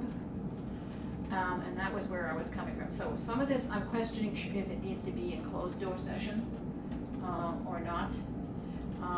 And two is, I believe, my memory of previous discussions was this tremendous comparison to cities. Okay, and that's where the discussion at the board became, I think, very challenged, because you don't remember, I remember this. No, I remember, and there were more factors than just the city thing, because we have some self-employed people, I mean, there was a lot of There was a lot consternation. of, that's the right word there, consternation. There was a Consternation. lot of consternation. So, when you bring information back to us, and you wanna set this up as a conversation about the organization and the success of the organization and the uniqueness of the organization, I am cautiously concerned about bringing city salaries and comparisons in again. You might have to have that as a backup. I would look at not only other CCAs, but I would look at other JPAs. I don't know if the library district is a good one to look at, I have no idea. If the VTA is another one, of BACMed is another good one. Looking at organizations that have, I'm gonna say, a broader social cross-city Like special boundary. district. Special districts, I'm just living here. Something that broadens board's understanding, because there was a real consternation that as elected officials, we're spending the public's money. Strictly speaking, we're not. We are spending The ratepayers. the ratepayers' money, which is different. But PG&E, the for-profit companies are doing the same thing. Sorry, no. I'm sorry, explain. PG&E is spending ratepayers' money also. Yeah, so my point is, if I understood the previous discussions, it was, well, we only pay a city manager this much, we only pay our finance director this much, we only pay this. And there's bigger cities, the biggest one here, I guess. I think our budget is 64 million, and all in, I think we're at 75 million. And we have 300 employees.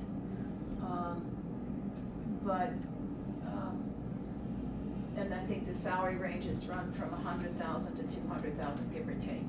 So, And your park workers make a lot. and our park workers make a lot. So what I'm trying to say is, it's very hard to do apples and apples, as you were saying earlier.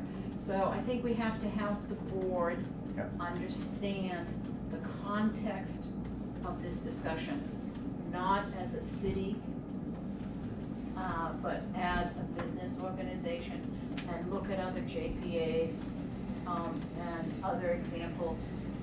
I think we brought in a lot of discussions about the private sector last time, and that caused consternation with a certain group of people. So I'm trying to eliminate the challenges of the discussion and find a way to help staff present something that's focused on where we are now.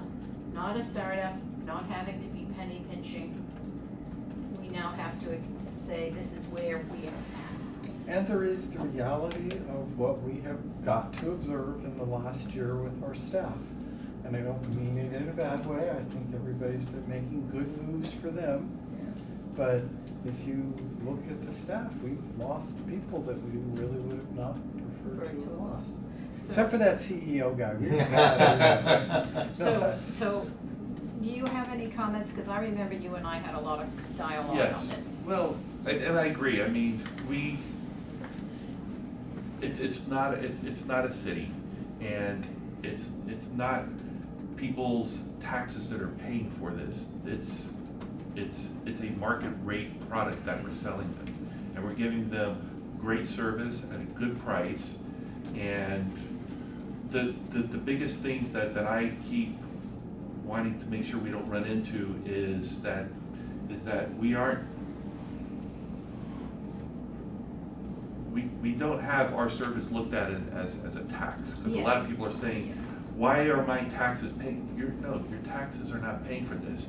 And we're always gonna have an image, because we are a JPA. People are gonna look at us as a public entity, and a public entity, people are they're not gonna understand that, hey, everybody in here is not on CalPERS, okay? We don't have unfunded liabilities that we have to deal with. But image is so important, and And we keep saying this to all of you, we are elected officials. yeah. Okay, really, really important. So there's a balance here, I think there's great feedback. Based on this, what I'd suggest we do is actually not take anything for approval to the June board meeting. We actually have, This sort of discussion. well, I would actually say you have another finance committee meeting. What I see over here is we've got some very good feedback, but what we need to do is package it differently, because we've given you a linear list. Yeah. And it's different, because some of it has to do with recruiting. I do like your idea of self-directed benefits, because, for example, what if someone's living down the street Mhm. and and can walk to work, and someone's living far away, that $300 of commute benefit per month, the person who's living down the street is like, wait a second, how come I don't get that? So if you give, there are a few things we can package within a self-directed budget, and maybe the person down the street may spend it on something else. I think you need to chop this up into different categories. Yes. I think there's the goodwill-y sorts of things. Correct. There are some things that I think are super synergistic with our organization's mission. The EV charging one is one of those. Right. Then there's like your bread and butter benefit-y kind of stuff, like, do we offer flexible spending account, which costs us nothing, we should be doing that anyway. Right. But do we offer this benefit thing? There's a lot of stuff that goes into that category. And then there's sort of another category, which is your recruitment flexibility. Yes. And I don't think you want to say this is all one thing. I think you Correct. want to say, for goodwill, morale kind of stuff, we'd like a small budget to do these sorts of things, buy t-shirts and buy ice cream. Right. And we'd like to look at our benefits because we started chintzy. And maybe Yeah. it's the a la carte method. And the EV one just strikes me because it's so synergistic, that's by itself. And then recruiting. But those are like different Buckets. Yeah. different areas, and we shouldn't try to address them as one giant thing, and probably not all in one meeting. Thank you. I was just going to say exactly that. Maybe there is something you could bring to the June board meeting which has to do with hiring. I I don't know. think you want to bring the hiring first, don't you? Yeah, bring the That was my- hiring one That right was up. my So, intuition. okay, so. But look at the number of things up here that have zero cost. Yeah. Like, why aren't we doing flexible spending and, you know, why aren't we doing some of these other things? How about what about this idea? Bring to the board in June this discussion of these different categories, right? Say, this is what the F&A committee looked at. This is how they're gonna continue working on it, we're gonna bring it in July. And while we're doing that, here are 2 no-cost benefits we'd like you to approve. And so I think the bigger discussion of we are not a city, all those, that discussion can take place in June. And then in July, we can bring back, maybe July or September, but at least the board will have, the whole board will have had a chance to look at it in June. So I have a couple comments that weren't touched on. First of all, I completely agree with this, that we're not a city. Yeah. But I also, you know, when I wear my VTA hat, which is how do we solve the congestion management around here, I really like your idea of the public transportation stipend. To you know, help, you know, maybe there's a category, you know, we were talking about self-directed benefits. I want to provide things that encourage people to change their behaviors. Mhm. Yes, take public transit. Well, yes, of course, if the guy is so close he can't take public transit, he should have some other option. But I don't want the guy that's driving from Gilroy, well, maybe that's too far even to take public transit, but from, you know, that would benefit society for them. I don't want them to be able to opt out of it and get extra vacation time instead. That would be silly, right? I want those good things that, and you know, goes with, you know, help purchasing of EV. These are, we you know, see ourselves as this, you know, what's the right word, you know, encouraging the right kinds of behaviors. That's great that we have these encouraging the right kind of behaviors.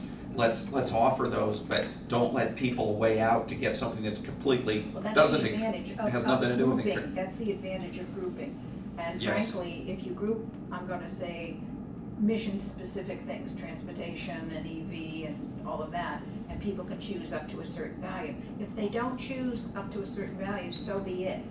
And then there's the next bucket of things related to, general benefits, and then there's another category.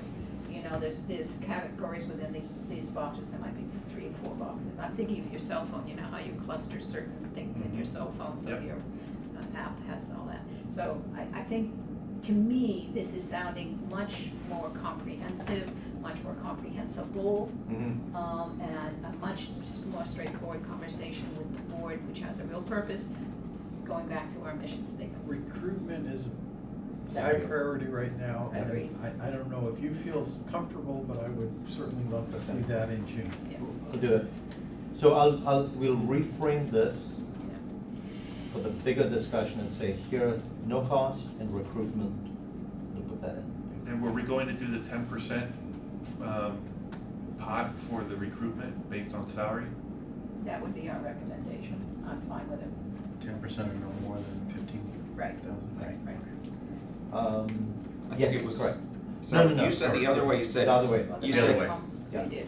you said maximum 10%, 15 or maximum. Yeah, it's Got it, 15, yeah. okay. Greater off. The greater of the two. I think, you know, it's a weird thing, I would almost bring it as a separate agenda item, Yeah. even though you I combine them actually here. would. I would say recruitment, standalone agenda item, this is what I Okay, need for yeah. flexibility. So we'll have to- And then a totally separate agenda item saying here are some Compensation no-cost benefits. benefits, and we're looking at all these other things. Yeah. Because Okay. recruitment is so separate in our brains. Right. Mapping it all together Yeah. Overloads our brain. overloads us. No, the discussion is, it's hard enough with us four, and I gotta just say, I'm running out of time, so if there's a way to move on, I'd love to talk about Okay. the budget, and then I'll leave it. So this was an action item, so Did we want to then schedule a June? I do need to come up with a date. Okay, in I June, apologize, my unfortunately. calendar is not good. I'm basically I've got your gone. dates already. Yeah, so, So we have your dates, so based on that, what dates do we have? If we land in June, I can be good. Yeah, If I'm we land in good. July, I'm bad. I'm telling you, you gotta get all cities to be off their free EV charging certification. it's an interesting Does that idea. include council members?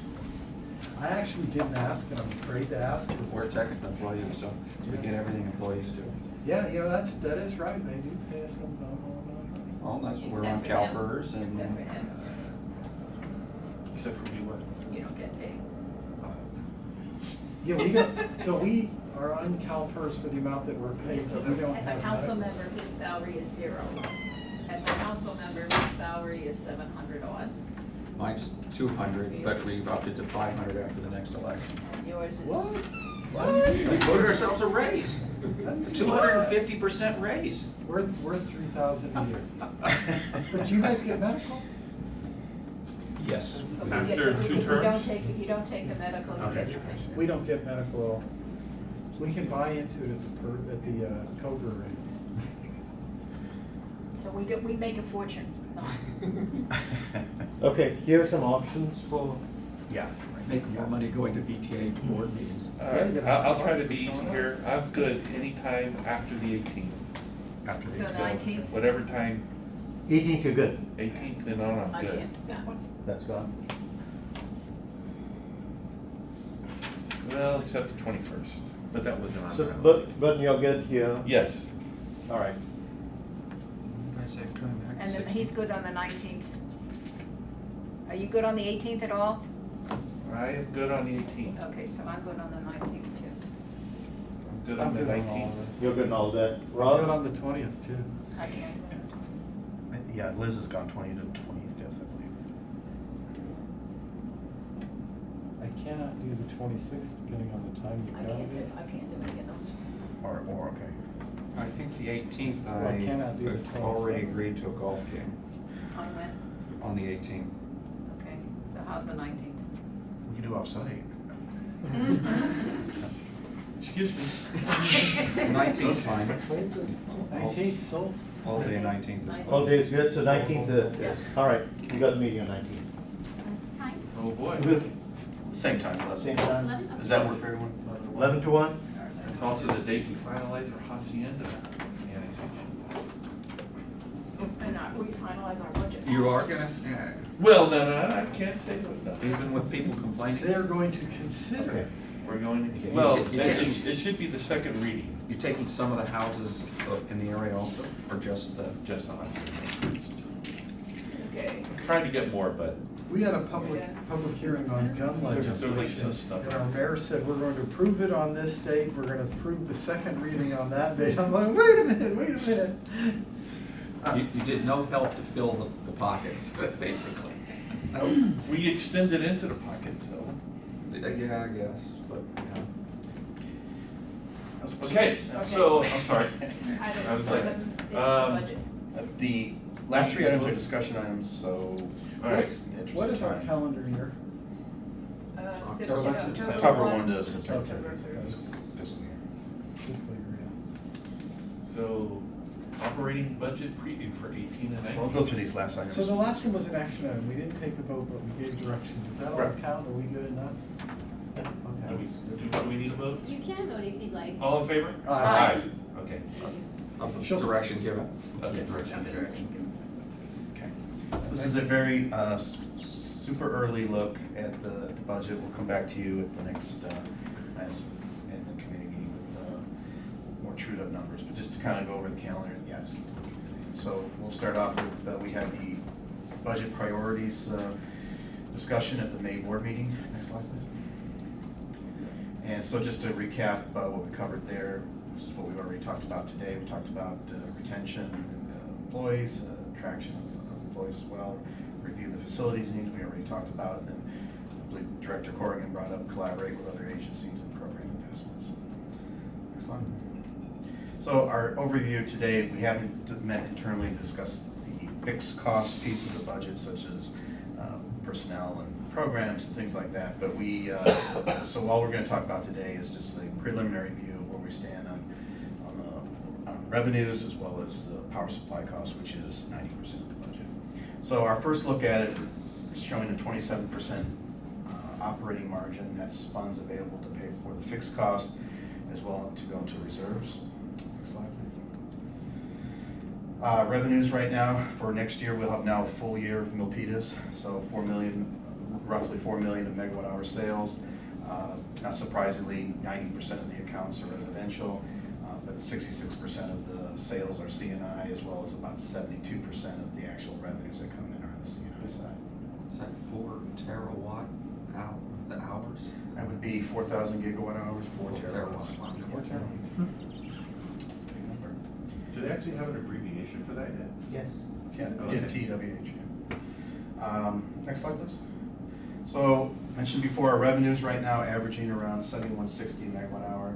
That's 285.7 million in projected revenues. The biggest risk we have right now in this budget is going to be rates. We're assuming right now in this budget, no change in rates.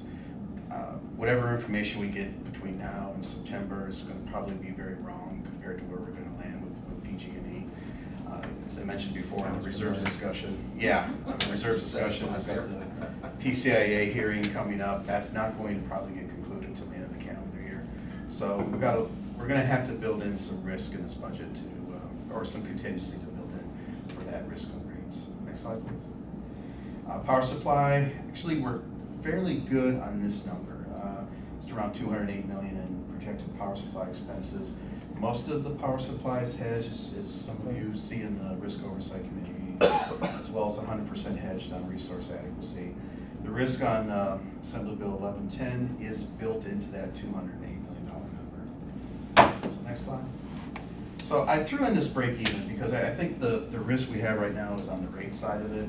And just looking at this from a break even, what kind of hit can we take on rates before we're looking at negative territory?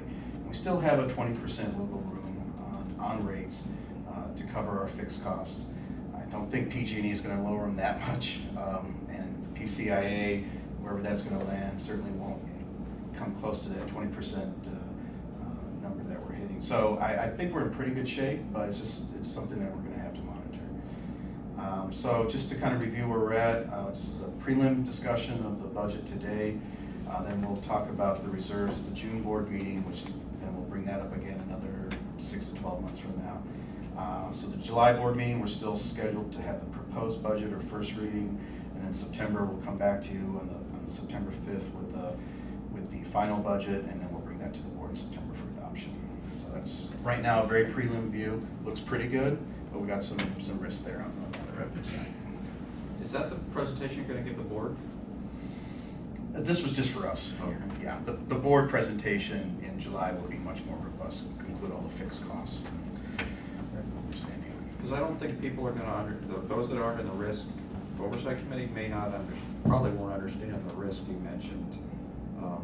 Forgot, but go back a couple slides. No, but when you said the RA was 100% covered, but I think it's more than just RA, right? We for next year, we're almost done with everything. Yeah, we're good, close to 80% hedged for next year. Yeah, and it's growing by The day. AB1 1110, people might not get, So we're gonna have to blow. Yeah, we'll go into much more detail with the full board. on I think the that. power supply risk is a slide right by itself, and we're in good shape for that, really. The 111 risk is, it's easy to quantify. We know what our worst case is there. Right, and we built that into that $208 million oh, Yeah. we've talked about it before, but we may need to. I think need to each be of those reminded. become a slide. Okay. Good point. Liz? Thank you. So, forgive me, my mind is a little slow on remembering things. How much of our load is 100% renewable? 50%, and the other 50% is large hydro. Sorry, I'm asking. Talk Green about prime. Green prime. Oh, green prime, it's about 2%. Okay, and are we 14. paying, and how much more is green prime than, Comes out to 8 cents, right? Yeah, $8 around, yeah. 8 cents? About, yeah. 8 about cents? And two. is that higher than PG&E? It is, right now, on the current status, it's about the same as PG&E. It's a little higher than It's a little PG&E, higher, yeah. Okay. but it's lower than PG&E's PG&E's comparable product. Yeah. PG&E's 100% renewable product is higher, but this is higher than PG&E's blended base. brown green rate. Okay, base rate. and do I remember that, and it may not be relevant for the next year's budget, but going forward perhaps, is that doing the 100% renewable is problematic for us, finding the right product to make it 100% renewable. As far from a budget standpoint? You mean Yeah. 50% PCC1 and 50% hydro when you say 100% renewable, is that what you mean? Okay, let me see. So, in order to sell our clients, our customers, the green prime, okay? That has Which is no hydro. 100%. Good. It doesn't have any of the large hydro. Right. It costs us to provide that. And we have a bigger risk going down in the future to find, product that meets the green prime. No, Yeah, I don't no, think so. not really. I'll Okay. tell you what, so you I must have a have been reason in for our that. offices in the last week. We have a different problem that I've not talked to you about. The Greenie certification has turned out to be a lot more administrative, heavy and restrictive than we expected. And when we provided this 100% green prime, we just said green prime. Right. And then all of you got your facilities in. Afterwards, we added on saying, oh, by the way, we'll also make this Green E certified.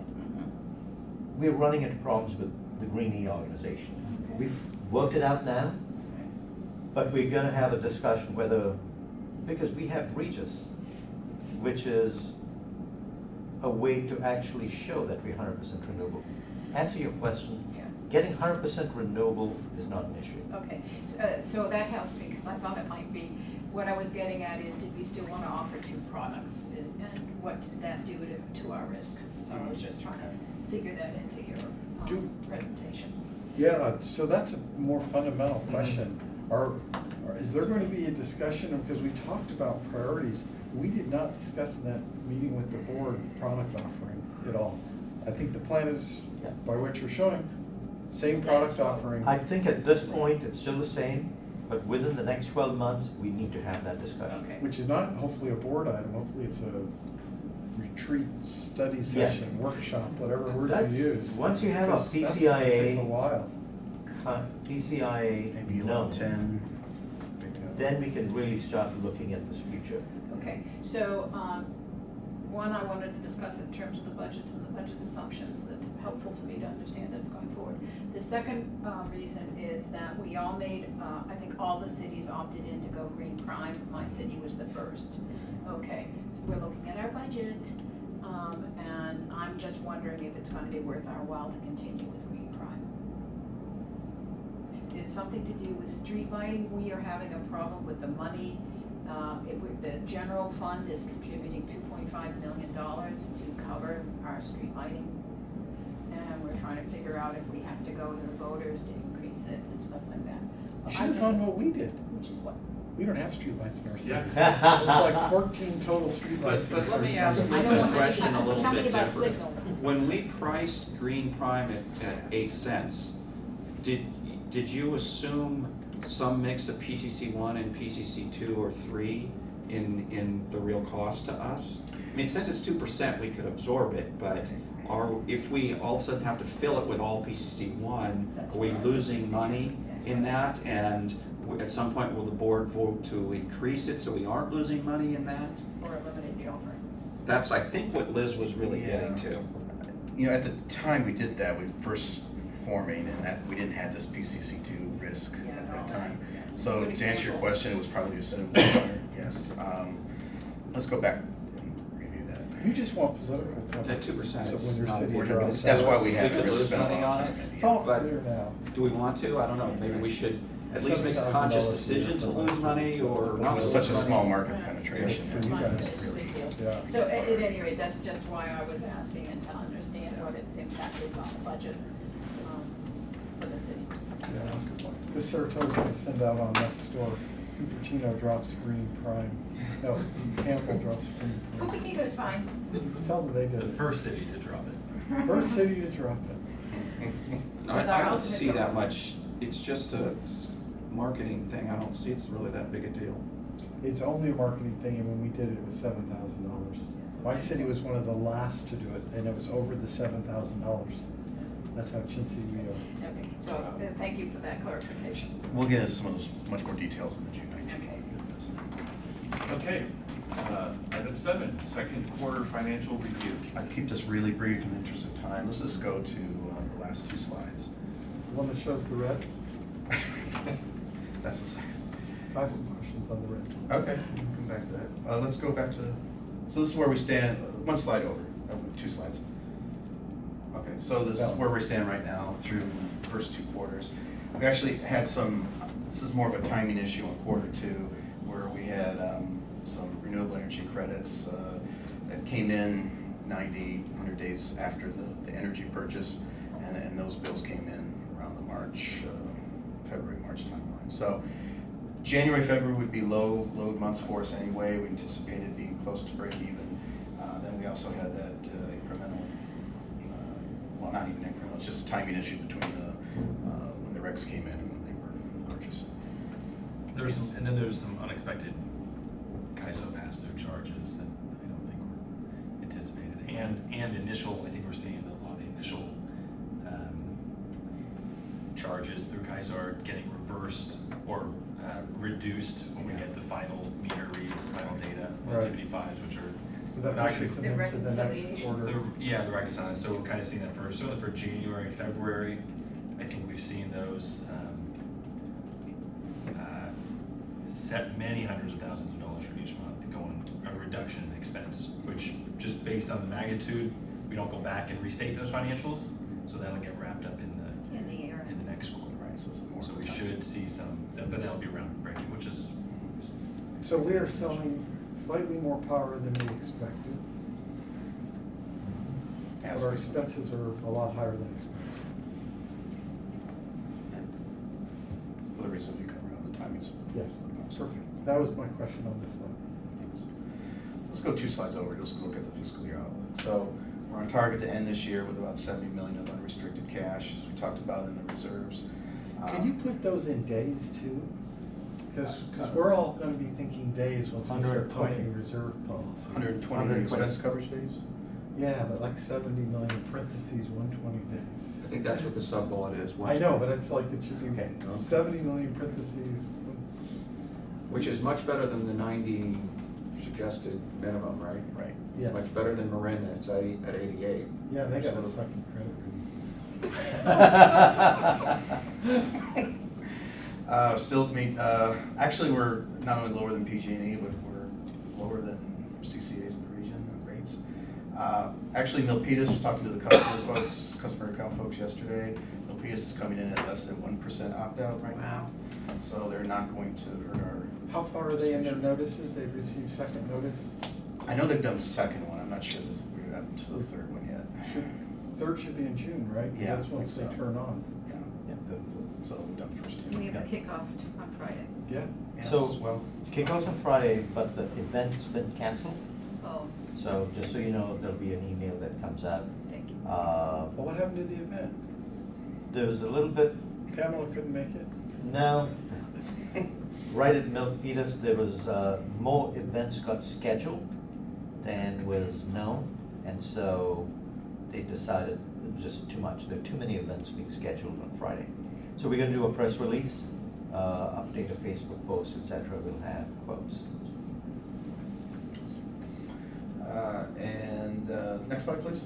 So, one other thing we'll look at is you'll see it you see it every month in the financials. We'll probably have end the year with the low investment programs, do all below budget, but we are bringing in a programs director late in June. Talk about vacancies. Actually, we have some regulatory impact with the proceedings, but it's not going to affect this fiscal year. Talk about power supply and debt free. So that's where we stand right now. Pretty good shape as we get into the cooling season. So that's all I have for this time. Okay. Alrighty, item 8, 120 days. popular annual financial reports. We're well ahead. Yeah, we're in good shape. All right, thank you, Chair Craig. Last item, just briefly here, what we've done is we're not at the stage of producing CAFRs. We're a couple of years out to have enough historical data. So in the meantime, as part of that transition, we did prepare a popular annual financial report, which some of your cities may also do combined with a CAFR. And we intend to submit this to the GFOA as well for another award. And anything you'd like to add, Stephanie? No, I think we need to keep the trend of being the first CCA to do anything. We Yeah. won the GFOA and we won the CSMFO, so let's keep the streak going. Yeah, again, I First can't- one with a AAA credit rating? I want something with an A at this point, just give me an A. Have the 3 at the end, and I just give me. Got it. You know, it was interesting when I reached out to the CSMFO and kind of trying to figure out if we could submit a budget. They were beyond excited, you know, that we're a new agency creature out there, that we're actually trying to be the legit financial document. Exactly. And they were beyond excited, so I am just. it was fun. We get those rating guys in here, they better pay attention to all this good work and structure That's and right. policy. I just, you know, it is Silicon Valley and a lot of companies fly by night and bad stuff happens, you know. This just needs to be a rock, you know, financially. I think a rock. Picker said that, we fly by night, right? But I just, if I didn't mention, I am profoundly disappointed in their credit rating. I really just gotta say, it's hurting my feelings. I feel like calling them. It's not, they haven't rated us yet. I know, but it sets such a low benchmark. We're all gonna get drugged down by it. All right, is that part of our committee comments? I'm sorry. Anyway, that's, yeah, so we have, thank you, Chair. Thanks. Any other comments though? All right, thank you, we're Thank you, adjourned. sir.